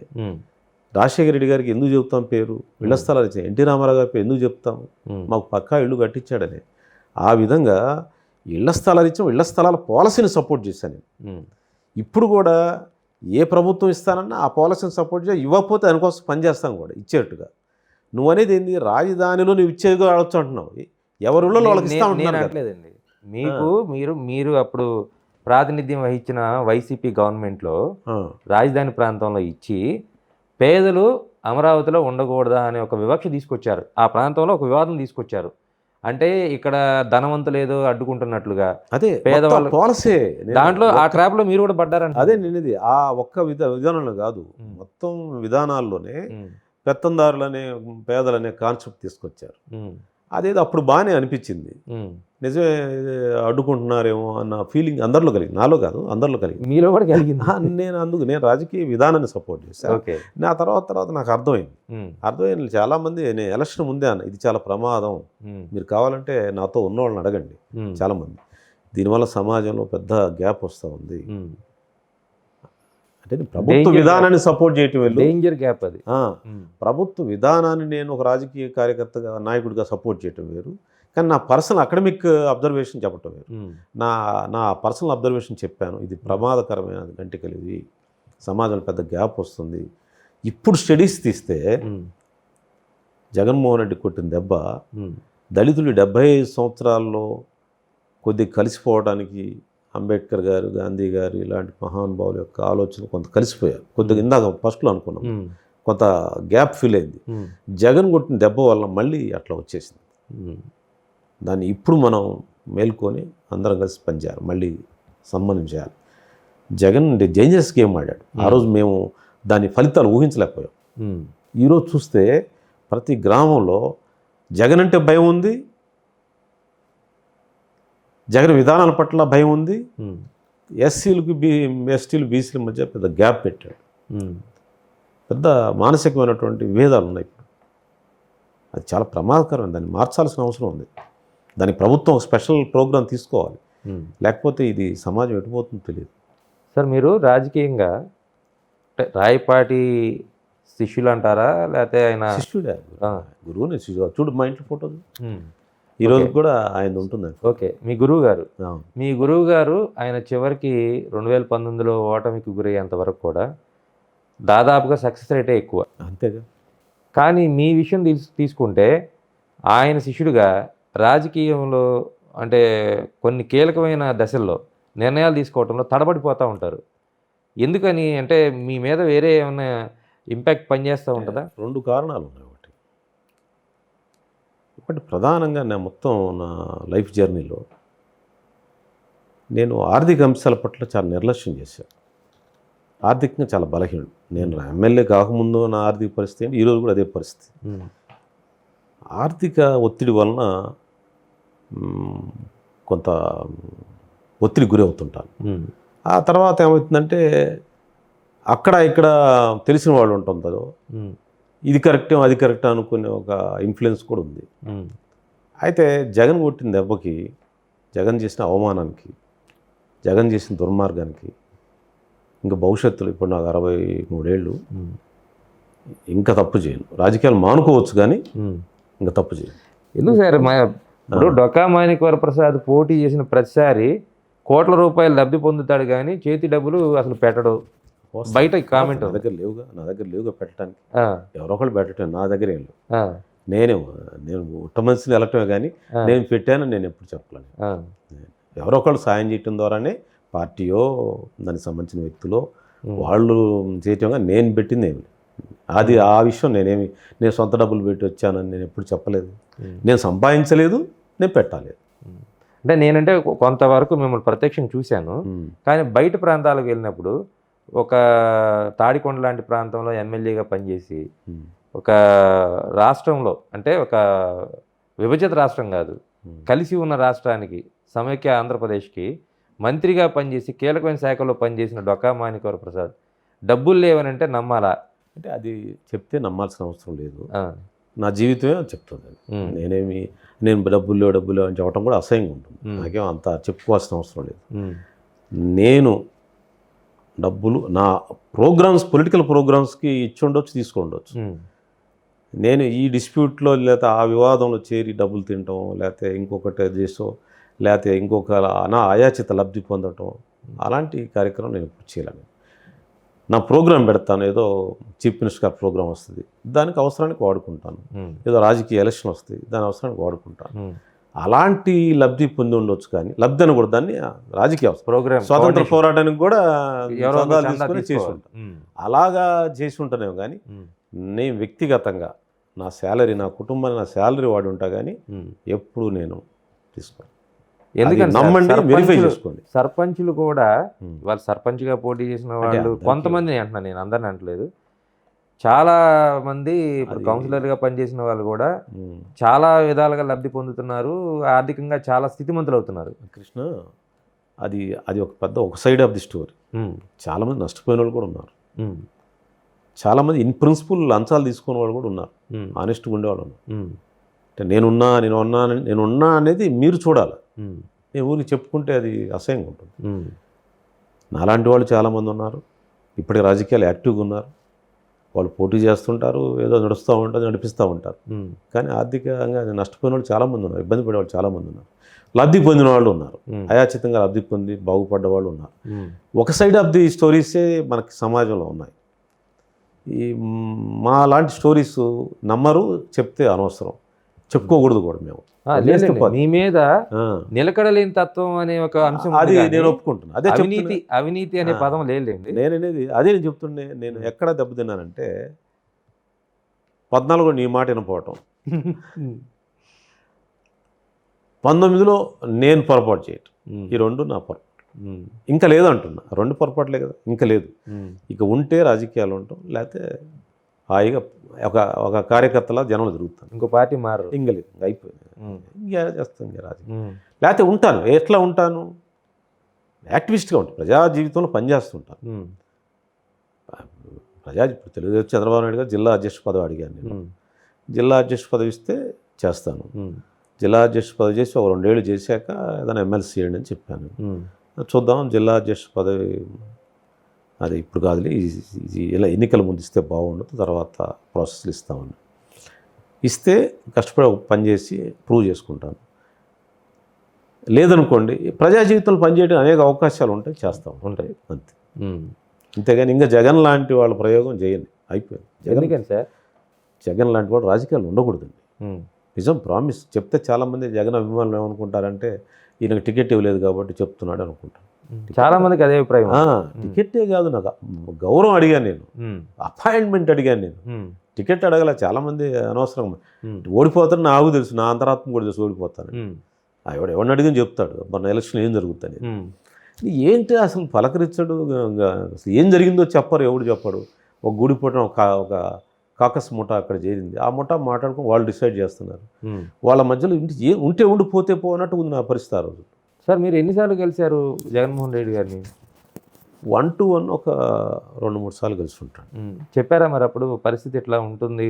ఆయనే చెప్పేట్టుడు, ఆయనే అన్న నువ్వు నా గుండెల్లో ఉన్నావు అన్న, ఇట్ట కొడతాడు. అసలు అది మనకి మైండ్ పోతుంది, అంత మెస్పరైజ్ చేస్తాడు అతను. చాలా కంతిరుడు జగన్. అన్నా నువ్వు నా గుండెల్లో ఉన్నావు అన్న, నా హార్ట్లో ఉన్నావు అన్న, ఇదన్నా నిన్ను అది చేస్తాను, ఇది చేస్తాను. ఇంకో మాట అన్నాడు, నువ్వు పేదవాడు అన్నా, నువ్వు నిన్ను ఆర్థికంగా ఆదుకుంటాను, అన్నకు మనం ఎమ్మెల్సీ లేకపోతున్నాం, చేయండి. కాఫీ కూడా ఇవ్వలేదండి. మాటలు అంత మనల్ని మాట్లాడినాడు, అనే మాట్లాడతాడు. అసలు మనకే భయం వేస్తుంది. నా పక్కన ఇంత పెద్ద మాటలు ఎవరి దగ్గర అనున్నాడే జగను, ఏంది నిన్ను గుండెల్లో పెట్టుకున్నాడు ఏందని. తర్వాత చాలామంది అన్నారు, చాలామందిని గుండెల్లో పెట్టుకుని ఎట్నే చేశాడాయా, అది ఆ పదం, ఊత పదం అతనికి. అసలు నన్ను అయితే అసలు కంగారు పెట్టాడు. అక్కడ నాతో పాటు ఒక మంత్రి గారు కూడా వచ్చాడు. ఆయన కూడా అసలు ఇంతవరకు నేను వినలేదండి, నేను ఇన్ని సంవత్సరాలు జగన్ గారితో పనిచేస్తున్నాను, అసలు ఏంది మీ మీద అంత అభిమానం ఉంది. మోసం అండి, పక్కా చీటింగ్. జగన్ చీట్ చేశాడంటే మాణిక్యవర ప్రసాద్ చీట్ చేశాడు, చీట్ అంతే. జగను చీట్ చేశాడు, చీటర్ అని చెప్పడం నా ఒక్క ఇన్సిడెంటే. మీ ప్రాబ్లము జగన్మోహన్ రెడ్డితోనా లేకపోతే ఆ పక్కన ఉన్న కోటరీతోనా? కాకస్ మెయిన్, జగన్మోహన్ రెడ్డి మనస్తత్వం కూడా అదే. వాళ్ళు ముఠా, వాళ్ళు పొలపన్నారు, వాళ్ళు నా మీద ఏదో చెప్తూ ఉంటారు, వాళ్ళ అవసరాలు వాళ్ళవి. కానీ నువ్వు కదా, నిన్ను చూసి కదా నేను వచ్చింది. ఏముంది సార్, వైసీపీ కోటరీకి మీ మీద అంత పగ పెంచుకోవాల్సిన అవసరం ఏంటి? వాళ్ళకి నచ్చలు అంతే. ఒక హీరో నచ్చడు, ఒక విలన్ నచ్చడు, లేకపోతే ఒక హీరోయిన్ నచ్చదు. అట్లా నా మీద సజ్జలకి ఏంటంటే మొదటి నుంచి, డే 1 నుంచి అతను హ్యూమిలియేషన్, నన్ను అవమానించేవాడు అతను. నేను మీటింగ్కి లేట్గా వెళ్ళాను, ఇట్లే వస్తుంటారా లేట్గా అంటాడు. ముందే లేను అనుకోండి, ఎప్పుడే వచ్చారు ఎవరు రాలేదు కదా ఇంకా అంటారు. పని పాటే లేదా అసలు నేను అనుకున్నాను ఏందిరా ఇతను నన్ను ఇట్లా అనుకుంటున్నాడు అనుకున్నాను. ఏదైనా స్పీచ్ ఇస్తున్నాం అనుకోండి, ఇంకో రకంగా చూస్తాను. వీడియోస్ చూడండి, అతను నేనున్న వీడియోస్ నాకెళ్ళి విచిత్రంగా చూస్తూ ఉంటాడు. అంటే ముగించరా అన్నట్టుగా. ఎందుకో అతను అంటే అతనికి ఎవరినో ప్రొటెక్ట్ చేయాల్సిన స్థితిలో ఉన్నాడు అతను. మైండ్ సెట్ ఓకే, తన మనుషుల్ని ప్రొటెక్ట్ చేయాలి. నేనుంటే తన మనుషులు ఉండరు అక్కడ. ఎవరున్నారు సార్ సజ్జల వర్గం, ఎవరున్నారు ఇక్కడ? ఎవరు ఇంకా అవన్నీ పేర్లు ఎందుకు అనవసరం, కానీ తన మనుషుల్ని నేను పోతే కానీ తన మనుషులకు స్థానం ఉండదు. అంటే నాకు ఉన్న ఎక్స్పీరియన్స్లో ఎవరు ఏ నాయకుడైనా జగన్మోహన్ రెడ్డి గారిని ప్రేమిస్తారు, జగన్మోహన్ రెడ్డి గారిని అభిమానిస్తారు, లేకపోతే ఆయన ట్రాప్లో మీరు ఇందాక చెప్పినట్లుగా ఆయన ట్రాప్లో పడతారు. ఇప్పుడు సజ్జల రామకృష్ణారెడ్డి వచ్చి ట్రాప్లో వేసి లేకపోతే ఒక ఉందా ఆ పరిస్థితి? జగన్ ఇప్పుడు సపోజ్ కృష్ణని ప్రమోట్ చేయాలనుకోండి, కృష్ణ కోసం వరప్రసాద్ ఏమని చెప్తాడు, వరప్రసాద్ మంచోడు కాదండి అని చెప్తాడు. కలిసేది అతనే కదా. అట్లా కృష్ణకేం క్వాలిఫికేషన్ ఉండదు, వరప్రసాద్ క్వాలిఫికేషన్ ఉంటుంది. వరప్రసాద్ ఒక అవకాశం ఇస్తే కృష్ణ ఉండడు, కాబట్టి కృష్ణ కోసం వరప్రసాద్ చంపేస్తాడు.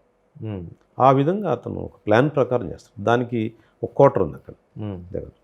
ఇంకా క్వార్టర్ అతను బలి తీసుకుంటాడు.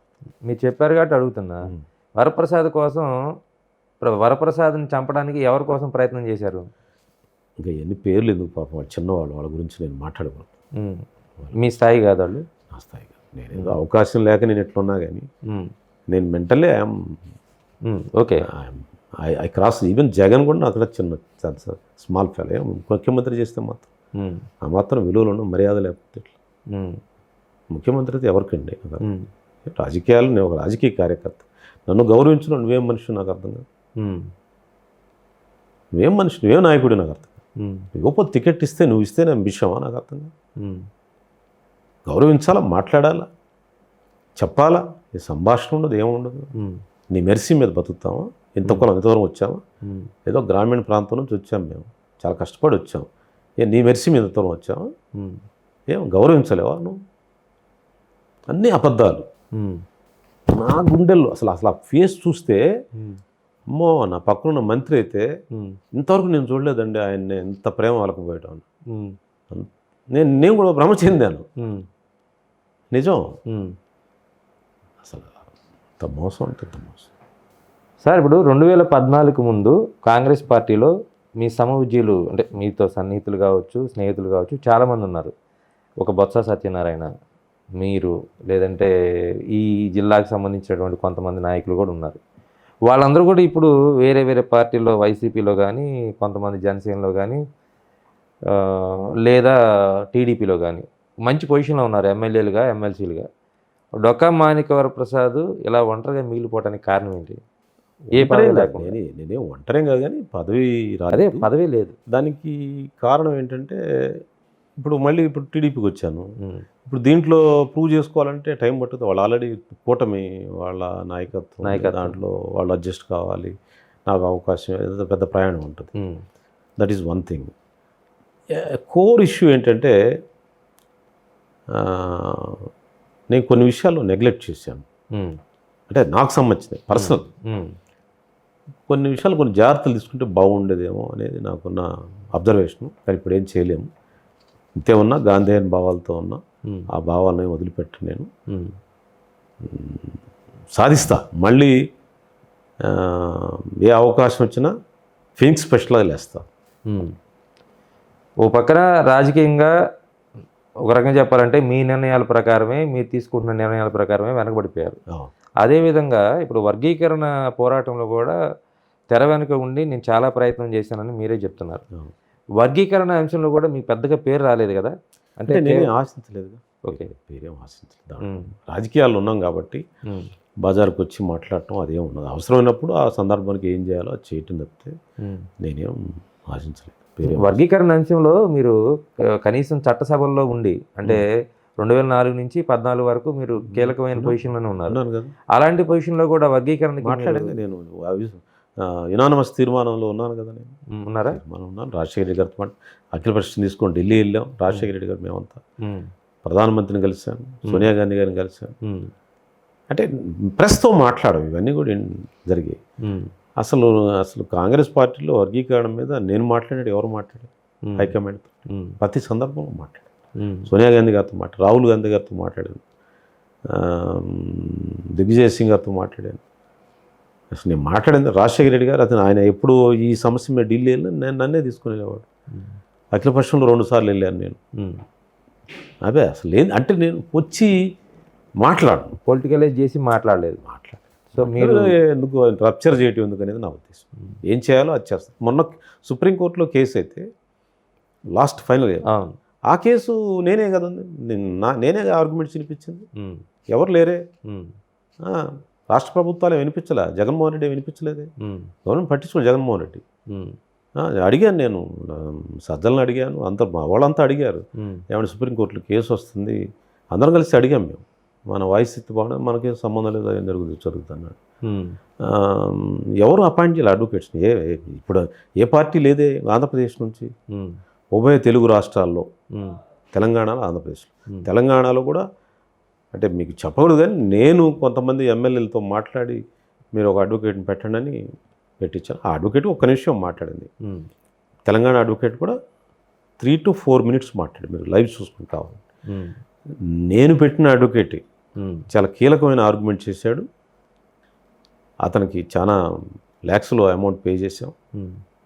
ఇప్పుడు కూడా ఆ జూనియర్ అడ్వకేట్ని ఇంకా పేమెంట్ ఇవ్వాలి, నేను ఇవ్వాలి. నేను ఎవరిని అడగలేదు, నేనే నా సొంత వనరుల్లోనే చేశాను. నేను అంటే ఒక జాతి కోసం, అంతే, ఒక కాజ్ జాతి కూడా. నేను ఇద్దరిని సమానంగా చూసుకుంటాను ఒక రకంగా. నా చుట్టూ కూడా మాల సామాజిక వర్గం ఉంటుంది ఇప్పుడు కూడా.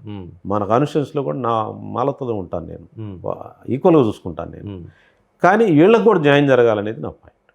అలాగంటే వర్గీకరణ ఉండాలనేది ఒక జస్టిస్ అని నమ్మాను. కాబట్టి నేను ఆ దేవన్ నుంచి కృష్ణమాది గారితో ఉన్నప్పటి నుంచి ఈ రోజు వరకు కూడా, చివరికి సుప్రీంకోర్టులో ఆర్గ్యుమెంట్లో పంజాబ్ అడ్వకేట్ మాట్లాడాడు, ఇద్దరు, కర్ణాటక అడ్వకేట్ మాట్లాడాడు, మా అడ్వకేటే మేజర్ ఆర్గ్యుమెంట్స్ ఇస్తుంది.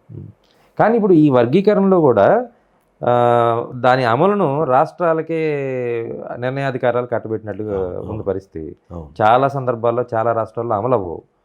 మరి ఏంటి ఇప్పుడు మన రాష్ట్రం అమలు పరచబోతోంది, దాన్ని అసలు ఖచ్చితంగా సుప్రీంకోర్టు గైడ్లైన్స్ ప్రకారం అమలు పరుస్తుందా, మీరు కోరుకున్న లెక్కల ప్రకారం అమలు పరచబోతుందా? ఇక్కడ కీలకమైన విషయం. ఇంకా నేను యాక్చువల్గా స్టడీ చేస్తున్నాను. నిన్న వర్గీకరణ తీర్మానం ప్రవేశపెట్టారు అసెంబ్లీలో, అట్లే కౌన్సిల్లో పెట్టారు. నిన్న అసెంబ్లీలో సీఎం గారు, అందరూ డిప్యూటీ సీఎం గారు, పవన్ కళ్యాణ్ గారు అందరూ తీర్మానం ఆమోదించారు.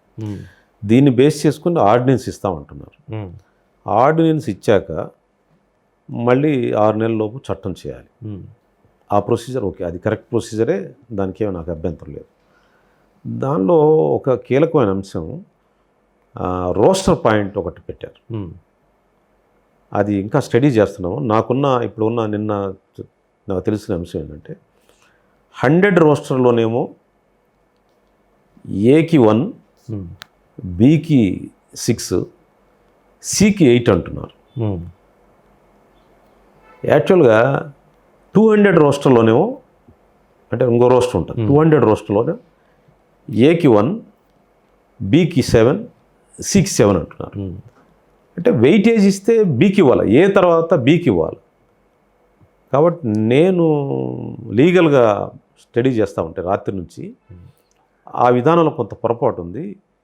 100 రోస్టర్లోనే ఏకి 1, బికి 7, సికి 7 రావాలి. 200 రోస్టర్లో ఏకి 1, బికి 6, సికి 8 రావాలి. అది రివర్స్గా ప్రచారం అవుతుంది. దాన్ని ఒకసారి కరెక్ట్ చేయండి అని చెప్పి చాలామంది ఫోన్లు చేస్తూ ఉన్నారు. ఇది చాలా కీలకమైన అంశం.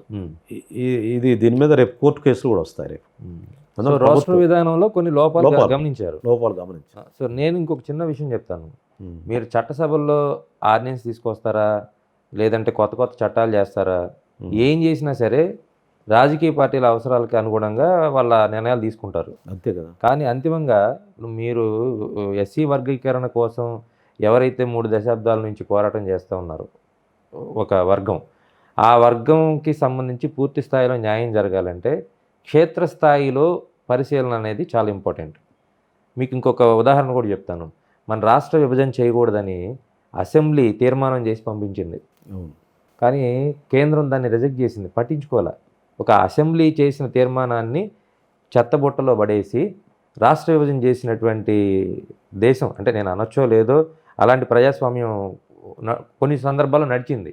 కానీ ఇప్పుడు మీరు పోరాటం చేసి వర్గీకరణ ఏదైతే మీకు లబ్ధి చేకూరుతుంది అనుకుంటున్నారో, మళ్ళీ రాజకీయ అవసరాలతో ఇప్పుడు ఏబిసిడి వర్గీకరణలో రాష్ట్ర విధానంలో లోపాలు ఉంటే ఆ ఫలితాలు ఎప్పుడు కలుగుతాయి? అందుకోసం ఇప్పటికే ప్రైమరీ స్టేజ్లో ఉంది కదా, ఇప్పుడే మేము ఇష్యూ రైజ్ చేస్తాం, ప్రభుత్వం దృష్టి తీసుకెళ్తాం, దాన్ని సవరించేట్టు చూస్తాం. సవరించకపోతే చెప్పేది లబ్ధిద ఎవరైతే నష్టం జరిగిందో వాళ్ళు కోర్టులకు వెళ్తారు కదా, అది కోర్టు సవరిస్తుంది. మరి మీరుంటారా మరి నేనేగా కోర్టులో చూసి మొన్న చూసింది నేను, రేపు చూసి నేను ఢిల్లీలో మా అమ్మాయి కూడా అడ్వకేట్, మా అమ్మాయి నేను ఇద్దరు వెళ్ళి 4 రోజులు అక్కడ ఉండి ఒక సీనియర్ అడ్వకేట్ ఆయన మన రాహుల్ గాంధీ కాన్స్టిట్యూషన్ బుక్ ఒకటి పట్టుకుంటాడు, అది రాసిన వ్యక్తి ఆయన, చాలా మంచి అడ్వకేట్ గోపాల్ శంకరన్ అని, ఆయన ఎంగేజ్ చేసాం గోపాల్ శంకర్ అని, ఆయనకి మంచి ఆయనకు కావాల్సిన ఫీజు అవన్నీ ఇచ్చాం. అందువల్ల దీన్నే వదిలిపెట్టాను నేను, ఎందుకంటే మీరు టీడీపీలో ఉన్నారు, టీడీపీ ప్రభుత్వం ఏదన్నా తనకన్నా lawyer at the same time lawyer కదా, లాయర్ కానీ మాట్లాడలేకపోతారు అప్పుడు. అదే ఇప్పుడు కూడా నేను చాలా సందర్భాల్లో కూడా మీ ఇందాక వర్గీకరణ ఇంత చేశారు కదా కనపడలేదంటే this is the political problem. ఆ రాజకీయ పక్షాలు ఎలా ఎంతవరకు మాట్లాడు అంతవరకు మాట్లాడదు. రాజకీయ పక్షానికి ఇబ్బంది కలిగించకూడదు కదా. నేను కాంగ్రెస్లో ఉంటాను, కాంగ్రెస్ అంటే రాజశేఖర రెడ్డి గారు ఇద్దరిని ఎట్లా చూడో అక్కడ చూస్తారు. నీకు ఆయన దగ్గర వర్గీకరణ గురించి ఎక్కువ మాట్లాడామనుకో ఆ పార్టీలో ఉంటుందా గౌరవం ఉంటుంది. అలా ఆయనతో మాట్లాడతాము, బయట మాట్లాడము. ఢిల్లీలో సోనియా గాంధీ గారితో మాట్లాడడం, బయటకు వచ్చి ప్రెస్ మీట్ చేయను నేను. రాహుల్ గాంధీ గారితో మాట్లాడి ప్రెస్ మీట్ చేయను. లేకపోతే ఇంకో సందర్భాల్లో అనేక ఉద్యమాల్లో నేను ఉన్నాను, కేసుల్లో ఉన్నాను, కేసు కోర్టుల చుట్టూ తిరిగాము, ఇవన్నీ చెప్పుకోలే నేను. కృష్ణ గారు మేమందరం ముద్దాయిలం,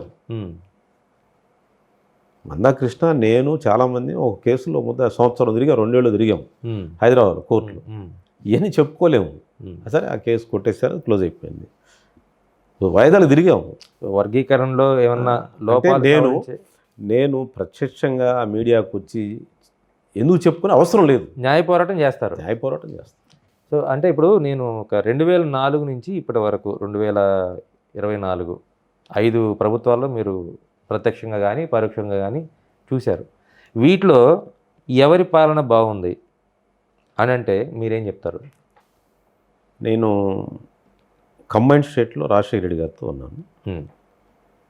రాజశేఖర రెడ్డి గారు బాగా ప్రజానాయకుడు. నేను దాదాపు 6 సార్లు 7 సార్లు మాకు తాడికొండ కాన్స్టిట్యున్సీకి రకరకాల సందర్భాలు వచ్చాడు. ఆయన ఎటు గుంటూరు జిల్లా టూర్ అంటే దాదాపు మా కాన్స్టిట్యున్సీలో ఒక టచ్ ఉండేది. ఏరువాక ప్రోగ్రామ్ చేసేవాళ్ళు, అది ఉందా సార్? ఆపేశారా? అది మన కాన్స్టిట్యున్సీ లేదు కదా చేయటానికి. కానీ రైతుల పక్షాన్ని మీరు చేయాలి. చేస్తూ ఉంటాను అప్పుడప్పుడు, వెళ్ళి వస్తూ ఉంటాను. మన ఈ మధ్య కూడా సత్తెనపల్లి అటెండ్ అయ్యారు, 2-3 ఏళ్ళు సత్తెనపల్లి అటెండ్ అయ్యారు. కానీ ఏరువాక పౌర్ణమి కార్యక్రమం అంటే డొక్కా మాణిక్య ప్రసాద్ అది మళ్ళీ ప్రజల్లో తెచ్చింది నేనే. అంతకుముందు కొంచెం అక్కడక్కడ ఉండేది, దాన్ని పాపులరైజ్ చేసింది. ఆ చిరంజీవి గారిని తీసుకొచ్చేదాన్ని. చిరంజీవిని తెచ్చారు, అప్పట్లో స్పీకర్ మనోహర్ తీసుకొచ్చాం, అంతకుముందు కలెక్టర్లు పొడిపించారు. అవి చాలా ఉన్నాయి. ప్రజలు కూడా వందలాది మంది వచ్చేవాళ్ళు, బాగా ఫెస్టివల్ లాగా అలవాటు చేసాం. అది మనకి కాన్స్టిట్యున్సీ లేకపోవడం వల్ల కొంత గ్యాప్ ఉంది. అంటే నా ఫుల్ ఫ్లెడ్జ్ నా మైండ్ సెట్ తగ్గట్టు చేయడానికి ఎవరో కాన్స్టిట్యున్సీలో దాన్ని ఎంకరేజ్ చేసి చేస్తూ ఉంటాను. సో రైతు నాయకుడిగా అంటే రైతు కుటుంబం నుంచి మీరు వచ్చారు కాబట్టి, రైతు 3 లిఫ్ట్ ఇరిగేషన్ కట్టించానండి, రైతు సమస్యలు పనిచేశాను నేను. అంటే ఇదంతా నేను చెప్పుకోలే. అంటే ఇది ఎట్లా ఉంటుందంటే మనం గవర్నమెంట్లో ఉండటం వల్ల ఉద్యమ రూపం నీకు కనపడదు, వచ్చి గోల్ చేస్తేనే మీకు అందరికి గుర్తింపు. లేదండి, నేను అట్లా అంటలేదు. నేను ఆ సమస్య చెప్పడం, దాని సొల్యూషన్ ఆఫీసర్లతో మాట్లాడటం రావడం. అంటే నేను మీరు ఒక మంచి కార్యక్రమం చేస్తున్నారు, దాన్ని మధ్యలో వదిలేను. బహుశా నేను అనుకుంటున్నాను రేపు నా చంద్రబాబు గారు నన్ను గుర్తించి రేపు జిల్లా అధ్యక్ష పదవి ఇస్తే అలాంటి కార్యక్రమాలు, సాంస్కృతిక కార్యక్రమాలు, జిల్లా జాషువా కార్యక్రమాలు, గాంధీ కార్యక్రమాలు, ఇవన్నీ నేను ఇప్పుడు అధికారం ఉన్నా లేకపోయినా చేస్తా ఉన్నాను. 20 ఏళ్ళుగా చేస్తూ ఉన్నాను. ఇంకా ఎక్కువ శక్తివంతంగా చేస్తాను. అదే ఇందాక నేను మిమ్మల్ని అడిగిన ప్రశ్న, ఈ 4-5 ప్రభుత్వాల్లో మీకు బాగా నచ్చిన ప్రభుత్వం ఏంటి, ఏ కారణంతో నచ్చింది? అదే నేను రాజశేఖర రెడ్డి గారి పీక్ గవర్నమెంట్ చూశాను. అది ఒకటి బాగా నచ్చింది. చంద్రబాబు గారిని కూడా నేను క్లోజ్గా అంతకుముందు చాలా కాలం చూస్తున్నాను నేను. ఉమ్, దాదాపు ఆయన రాజకీయాల్లో అంటే బాగా ముఖ్యమంత్రి అయిన దగ్గర నుంచి అంతకుముందు రాజకీయాల ఎంట్రీ దగ్గర నుంచి ఆయన క్లోజ్గా చూస్తున్నాను. ఆయన ముఖ్యమంత్రిగా ఆయనతో పనిచేశాను నేను. ఉమ్, నాకు వాళ్ళిద్దరూ ఈ సిస్టమ్, డెమోక్రటిక్ సిస్టమ్ విలువలు, కొన్ని బ్యాలెన్సెస్ ఇవన్నీ తెలిసిన వ్యక్తులు. కొంచెం రాజకీయాల్లో గౌరవాలు, మర్యాదలు తెలిసిన వాళ్ళు, పాత తరహా రాజకీయ కొన్ని వాల్యూస్ తెలిసిన వాళ్ళు, మర్యాదలు, ఎవరిని ఎంత గౌరవించాలి, వాడికి ఏం చేయాలి, అవన్నీ కొంచెం వాళ్ళకి తెలుసు. వాళ్ళకి ఎక్కడ కట్ చేయాలి, ఎక్కడ పెంచాలి, ఎంత ఆ గౌరవాలు చూశాను నేను. మిగతా వాళ్ళ దగ్గర అంత చూడలేను. మిగతా రోసే గారితో కూడా ఉన్నాను, రాజశేఖర గారు ఉన్నారు. ఆయన పెద్ద మనిషి, ఆయన జాగ్రత్త మనిషి, కానీ ఆయన ఎక్కడ ఎవరు డైనమిక్ కాదు, ఎవరిని మీద వేసుకోడు. ఎవరు నాకు కొంచెం స్నేహంగా నాతో బాగుండేవాడు, నన్ను ఆప్యాయంగా చూసుకునేవాడు. ఒక ప్రజానాయకులు అంటే, అడ్మినిస్ట్రేషన్ అంటే రాజశేఖర రెడ్డి గారు, చంద్రబాబు నాయుడు గారు. చంద్రబాబు నాయుడు గారు ఇంకేదైనా ఎప్పటికప్పుడు ఫ్రెష్గా ఉంటాడు ఆయన. అదేదో ఆశ్చర్యం వేస్తుంది. బాగా అలసట్లో కూడా మనం తెలిసిపోద్ది మన ఫేస్లో అలసట. నిన్నటికంటే ఈరోజు ఫ్రెష్గా ఉంటారా? అట్లా ఆయన ఆలోచనలు కూడా అంతే. ఆయన అదొకటి ఆయన దగ్గర డైనమిజం చూసాం. ఇప్పుడు ఈ కూటమి ప్రభుత్వంలో ఎట్లా ఉంది సార్? ఇప్పుడు కూటమి ప్రభుత్వంలో ఎట్లా ఉంది అంటే చంద్రబాబులో ఏమన్నా మళ్ళీ కొత్త మార్పులు వచ్చినాయా? మీరు అంటే కూటమిని మెయింటైన్ చేయటం కొంచెం ఇబ్బందికరమే. అంత ఈజీగా అడుగులు వేయలేరు. అందరిని కలుపుకోవాలి, అందరి అభిప్రాయాలు స్వీకరించాలి. ఆ ఒత్తిడి అది మనకు కనపడదు, కానీ ఇన్సైడ్ ఉంటుంది. ఏది చేయాలని అందరిని కాన్ఫిడెన్స్లో తీసుకోవాలి. പക്ഷെ ఆయనకున్న మెచ్యూరిటీలో అది పెద్ద లేదంటే అలకలు అవన్నీ జరుగుతూ ఉంటాయి, మనకు అర్థం కాదు. కానీ అందువల్ల కొత్త జనం ఏంది ఇంకా డెలివరీ కాలేదని అంటుంటారు. అంత అవసరమే లేదు. ప్రశాంతంగా ప్రభుత్వం నడిపించగలిగితే, వాళ్ళు చెప్పిన ప్రామిసెస్ చేయగలిగితే నల్లేరు పైన నడకి. కానీ క్యాడర్ కూడా కొంత అసంతృప్తిగా ఉన్నట్లుంది. ఎప్పుడు ఏమైందంటే పాపం వాళ్ళు పోరాటం చేస్తారు. జగన్ మామూలుగా హింసించలేదు. తెలుగుదేశం కార్యకర్తల్ని జగన్ హింసించాడు. ఒక రకంగా ప్రతిపక్షాలను అంత వేధింపులు గురి చేస్తారని నేను అనుకోలేదు. అంటే మనకు తెలియదు, మనం ఇప్పుడు బయటకు వస్తాను. అధికార పక్షంలో ఉన్న మిమ్మల్ని ఫుట్బాల్ ఆడితే వాళ్ళని ఏమాడంటారు? మనసులో పడితే వాళ్ళకి ఇంకంతే. బాగా హింసించారు, పోరాటం చేశారు, వాళ్ళు తట్టుకొని నిలబడ్డారు. ఇప్పుడు మా ప్రభుత్వం వచ్చాక ఏంటి మాకు అని అంటుంటారు. కానీ వ్యవస్థలు అంత ఈజీగా ఉండవు. చేయంగానే చేసాం. అయితే జగన్ చేసిన బ్యాడ్ అడ్మినిస్ట్రేషన్ అయితే లేదు. అడ్మినిస్ట్రేషన్ ఫంక్షనింగ్ జాగ్రత్త జరుగుతూ ఉంది. ఇంకా అధికారులు ఏంటంటే ఒక బ్యాడ్ గవర్నెన్స్కి అలవాటు అయి ఉన్నారు. వాళ్ళని మార్చుకోవాల్సిన అవసరం ఉంది. ఇప్పటికీ కూడా వైసీపీ పాలనలో ఉన్న అడ్మినిస్ట్రేషన్ ఉందా? వైసీపీలో ఎట్లా ఉండేది ఏంటంటే ఏ పరిపాలన ఏమి ఉండదు. ఆ సీఎంఓలో నాకు ఇది చేయమని చెప్తారు, ఇది కావాలని చెప్తారు. ఒక ఇన్ఛార్జ్ ఆఫీసర్ ఎవరో చెప్తాడు, ఆ సీఎం గారు చెప్పేస్తారు, అది చేస్తారు. అది ఇంకా దాంట్లో రూల్ రైమ్ ఏం లేదు. సిస్టమ్ అంతా ఫైల్ నడక ఏం ఉండదు. అందుముందు ప్రవీణ్ ప్రకాష్ అని ఉండేవాడు అంటారు కదా, అలాంటి వాడు చెప్పేస్తాడు, అది జరిగిపోవాలి. గతం ఎలా ఉంటుందో ఇప్పుడు చంద్రబాబు గారి స్టైల్ ఎలా ఉంటుంది, ఫైల్ పుటప్ చేయటం, దాని కింద రూల్ పొజిషన్ చూడటం, అది వ్యాలిడా కాదా, ఇంతకుముందు ఎట్లా ఉంది, అట్లా రూల్ అంతా ప్రోస్ అండ్ కాన్స్ డిస్కస్ చేసాం. ఇప్పుడు అది ఆ జగన్ టైంలో ఏముండదు. ఇది చెయ్యి, ఇది కావాలి మాకు అంటే అది జరిగిపోవాలి. ఆఫీసర్లు ఏం చేశారంటే కొంతమంది ఆఫీసర్లు ఐపీఎస్లు, ఐఏఎస్లు ఒకరిని కొట్టమని నలుగురిని కొట్టారు, ఒకరిని జైలు వేయమంటే నలుగురిని జైలు వేసారు. అతను ఒక ఎస్పీకి నలుగురిని అరెస్ట్ చేయమంటే ఎస్పీ కింద డిఎస్పీ 10 మందిని అరెస్ట్ చేశాడు. ఆ డిఎస్పీ కింద ఉన్న ఎస్సీఐ 20 మందిని అరెస్ట్ చేశాడు. డిఎస్పీ కింద ఉన్న ఎస్ఐ 40 మందిని అరెస్ట్ చేశాడు. ఈ విధంగా అంటే దాంట్లో ఆర్థికంగా లబ్ధి పొందారు అధికారులు. అంటే ఒక తప్పు చేయమంటే అది అడ్వాంటేజ్ తీసుకొని 100 తప్పులు చేశారు. ఆ తప్పులన్నీ ప్రభుత్వానికి కట్టారు. ఇప్పుడు ప్రభుత్వం ఆఫీసులో ఎట్లా అలవాటు అయిపోయారు, వాళ్ళు చెప్పింది చేసేయటం, మిగతా సొంతంగా చేసుకోవటం. నీకు నేను చెప్తాను, ఆఫీసులో సీఎం గారు చెప్పాడు, నువ్వు చేసావు. ఆ ముసుగులో వాళ్ళు చాలా దుర్మార్గాలు చేశారు. కానీ ఇప్పుడు కూడా వైసీపీకి సంబంధించిన కాంట్రాక్టర్లు, వైసీపీకి సంబంధించిన అధికారులే పాలన పెత్తనం. అధికారులు ఆ 30 మందే ఉంటారుగా. నీకు ఐఏఎస్లు అంటే, ఐపీఎస్లు అంటే 30 మందో 50 మందో ఉంటారు. ఆ 50 మంది వైసీపీలో ఉన్న వాళ్ళే, టీడీపీలో ఉన్న వాళ్ళు 30 ఏళ్ళు సర్వీస్లో ఉంటారు.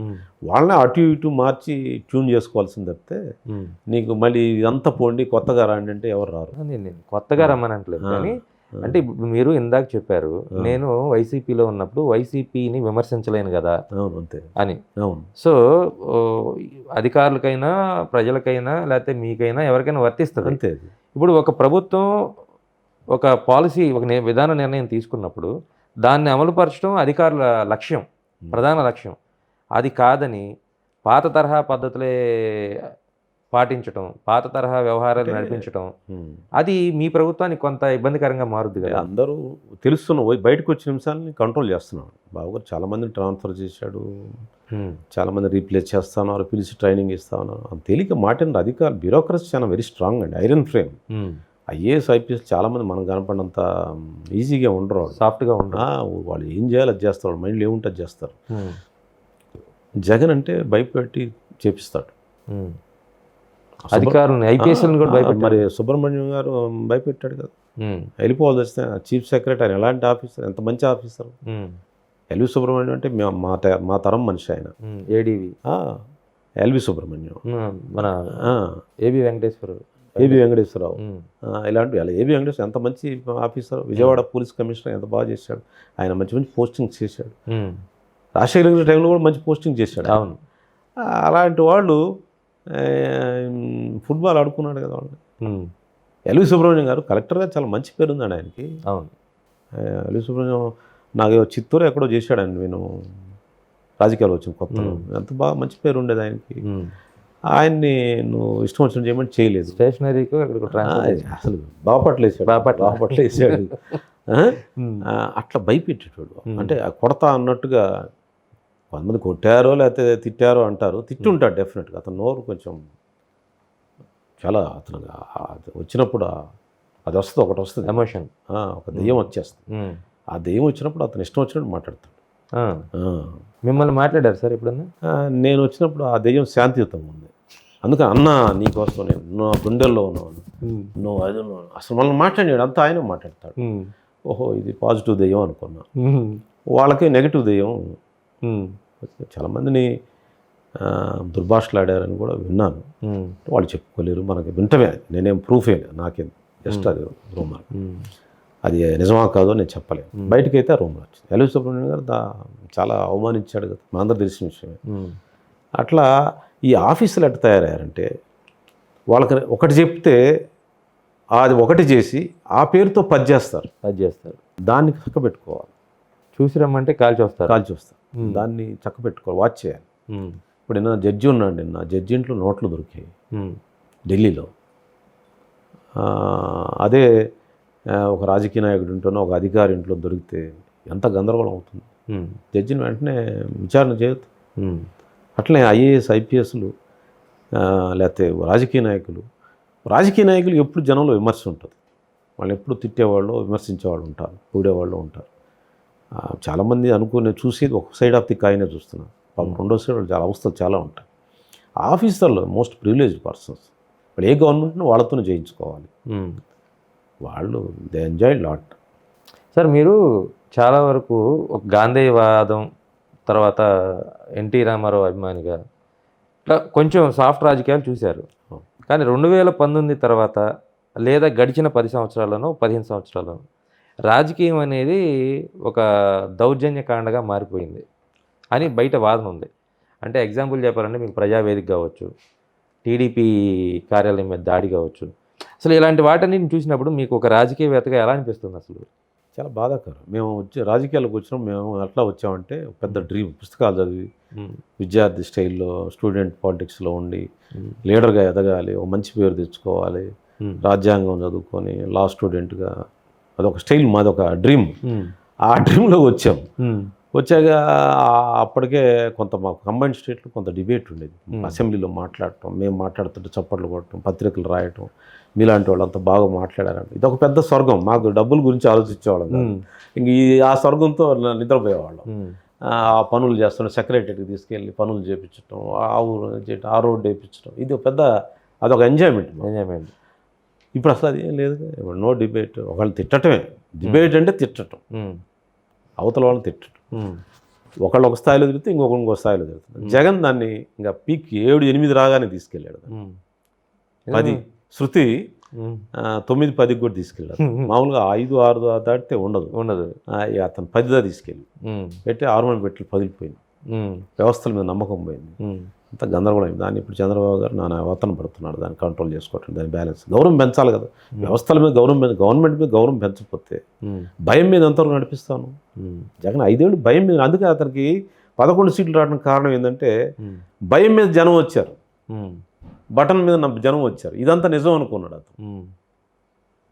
భయం మీద కూడా జిందాబాద్ అంటారు, కిమ్కి కూడా జిందాబాద్ అంటారు.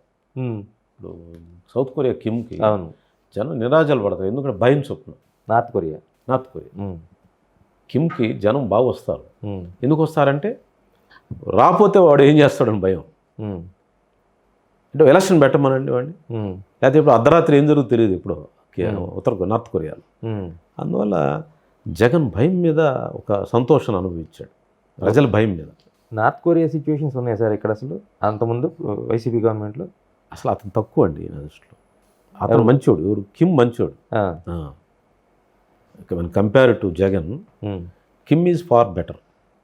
లేదు సార్, కిమ్మే మీరు కాదు మీరు మరీ రాజకీయంగా మాట్లాడుతున్నారు. నేను రాజకీయంగా నాకేముంది ఇప్పుడు జగన్తో, నాకేముంది ఇప్పుడు వచ్చే ఇక్కడేదో నాకేదో ఇక్కడేదో నేను అదేం ప్లీజ్ చేయడానికి ఏం మాట్లాడలేదు. నేను ఆ స్టేజ్ దాటిపోయింది. నా నిజం నేను చెప్పిన, నేను మిగతా పనిచేసే వాళ్ళకి ప్రజలకు తెలియాలని చెప్తున్నాను. అయితే నేను రోజు మాట్లాడే మాటలు, ఈ మధ్య ప్రెస్ మీట్లో మాట్లాడే మాటలు, నేను అసలు నా భాష నా జీవితంలో లేదు అలాంటిది. నేను కడుపులో దాచుకునేవాడిని. ఇప్పుడు ఎందుకు చెబుతున్నానంటే ఇకనున్నా బాగుపడతారని. జగన్ అంతర్మదం చేసుకొని నేను చేసిన తప్పులేంటో తెలుసుకోవాలని. జగన్ పార్టీలో పనిచేసేవాళ్ళు, వరప్రసాద్కి ఈ పరిస్థితి ఉందంటే మన పరిస్థితి. నేనేం ఆశించడం, నాకే నన్నే ఇంపద్దు పెట్టారే. వాళ్ళు ఏదో ఎమ్మెల్యేలు కావాలని అవస్థపడదు. వాళ్ళని ఏమవుతారు, వాళ్ళ జీవితం ఎలా ఏమవుతుంది, 5 ఏళ్ళు పనిచేస్తారు, తర్వాత ఏమవుతారు వాళ్ళు. అందువల్ల నేను అందరికి జ్ఞానోదయం జరగాలని చెప్తా ఉన్నా.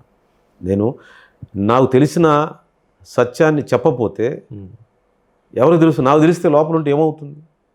అందువల్ల చెప్తాను, నేను చెప్పాను కూడా. ఆ కాకస్ ముఠ, కోటరి, ఆ శశికళ ఏం చేస్తుందో చెప్పపోతే, శశికళ లేని ఆయన ఉండడు. ఆయన అంత డిపెండెంట్ శశికళ మీద. శశికళ పాయిజన్, అది కాలకూట విషం. నేను ఏదో కోపం మీద మాట్లాడి, ఇప్పుడు నాకేం సంవత్సరం 7 నెలలు నేను బయటకు వచ్చిన సంవత్సరం.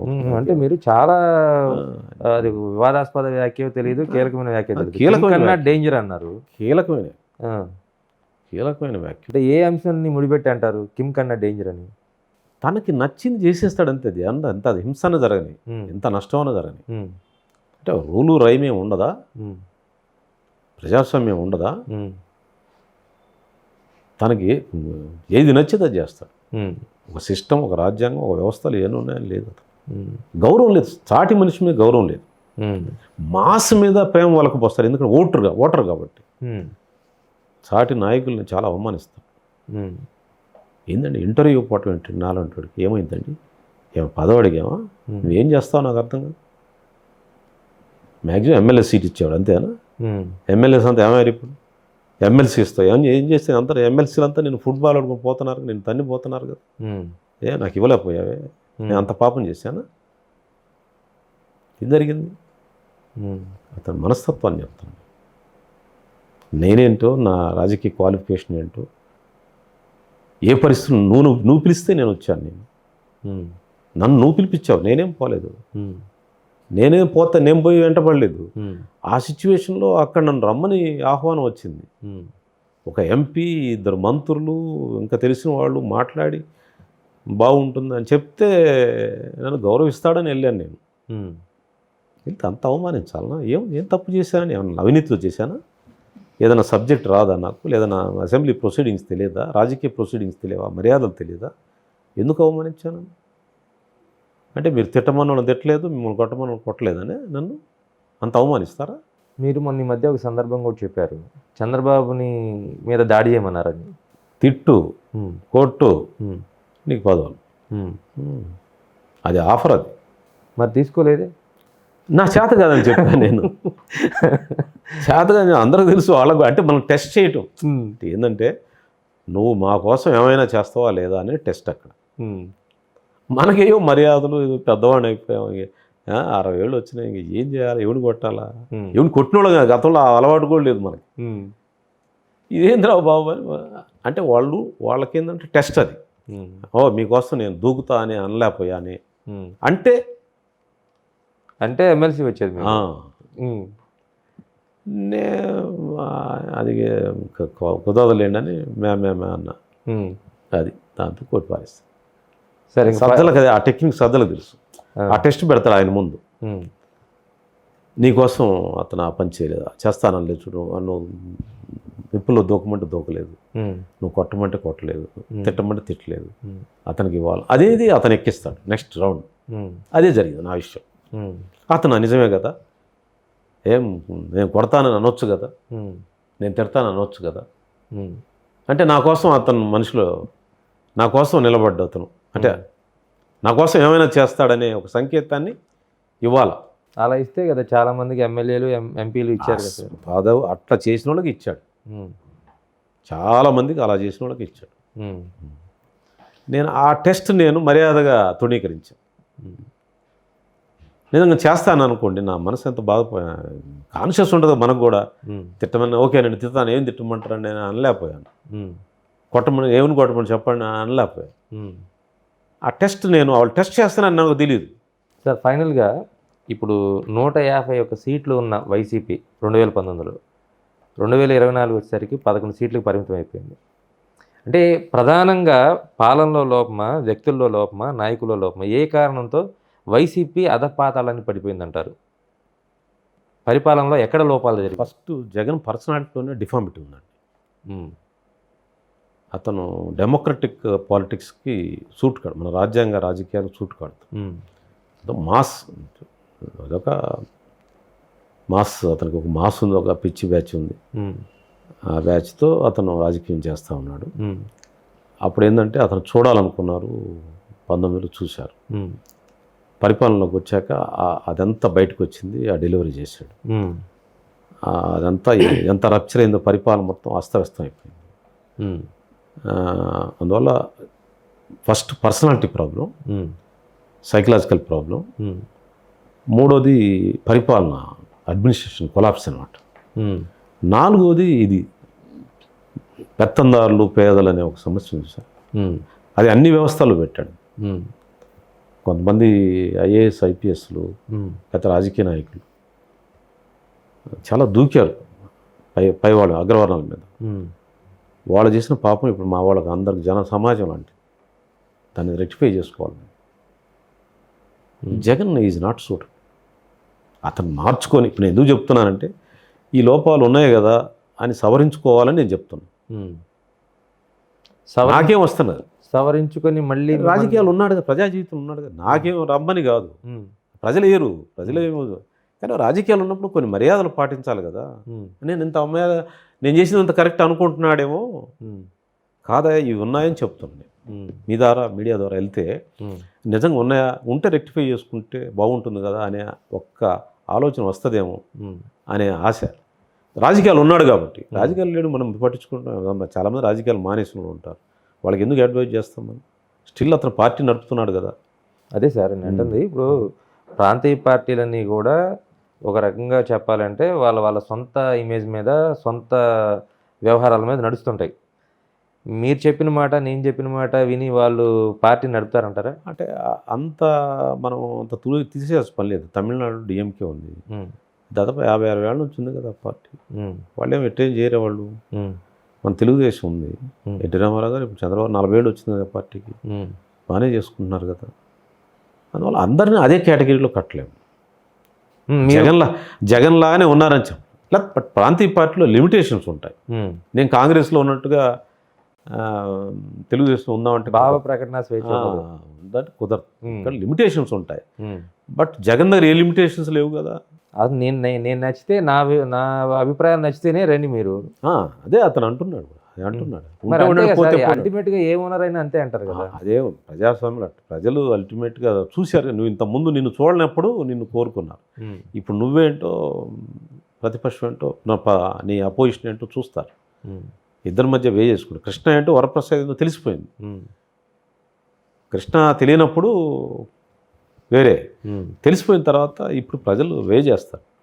ఇప్పుడు మీరు ఇందాక ఒక ప్రస్తావన తెచ్చారు, డిఎంకే తమిళనాడులో. డిఎంకే అన్న డిఎంకే అసలు తమిళనాడు రాజకీయాల్లో హోరాహోరీగా పోరాడుకుని అది చివరికి ఎట్లా అయిపోయిందంటే ఒక మహిళ చీరలాగే పరిస్థితి వరకు వెళ్ళిపోయింది. అలాంటి రాజకీయాలు ఆంధ్రప్రదేశ్లో కూడా నడుస్తూ ఉన్నాయి, హత్యా రాజకీయాలు. దాటిపోయింది. దాటిపోయినాయా? అది దాటిపోయింది. జగన్ దాన్ని పరాకాష్ట తీసుకొచ్చాడు. ఎట్లా ఒక పాయింట్ చెప్పండి. అదే ఎవరిని పెడుతూ అని అరెస్ట్ చేయటం, ఎవరిని పెడుతూ ఆయన ఇంట్లో అర్ధరాత్రులు పెట్టుకుంటారు, ఆడవాళ్ళు లేదు మగవాళ్ళు లేదు. ఎందుకు అంత అవసరమా? ఒక లేడీ అనుకున్నాం, మగాళ్ళని అరెస్ట్ చేయాలనుకున్నా నోటీస్ ఇచ్చి స్టేషన్కి రమ్మని చెప్పలేవా? అర్ధరాత్రి ఇంటికి పోయి డిస్టర్బ్ చేయటం, ఎవరు మగవాళ్ళు అనుకో ఏదో సోషల్ మీడియాలో పోస్ట్ పెడతారు, నోటీస్ ఇచ్చి పిలిపించి తెల్లవారు అరెస్ట్ చేయొచ్చు కదా. తను తెల్లవారు చూసరికి గందరగోళం, వాడిని ఎత్తుకెళ్ళారు, ఎన్ని ఎత్తుకెళ్ళారు. ఎందుకు అంత భయాందోళన చేయాలన్నా ప్రజల్ని, సమాజాన్ని? చేసుకో, స్మూత్గా నడిపించు వ్యవస్థను. ఎంతకాలం నడిపించాలను రాజకీయాలు? నీ వయసు ఏంటి? ఎన్నో అవకాశాలు వస్తాయి, అంత చెడ్డ పేరు తీసుకోవాలన్నా? సో ఇది ప్రస్తుతం డొక్కా మాణిక్యవర ప్రసాద్ చెప్తున్నటువంటి వ్యవహారం. సమకాలీన రాజకీయాల్లో కొన్ని కీలక నిర్ణయాలు సమయస్ఫూర్తిగా తీసుకోకపోవటం వల్ల తాను రాజకీయంగా వెనకబడ్డారని, అదేవిధంగా ఉద్యమాలను, ప్రజా సమస్యలను పరిష్కరించడానికి తాను ఎప్పుడు ముందుంటాననేది మాణిక్యవర ప్రసాద్ స్పష్టం చేస్తున్నారు.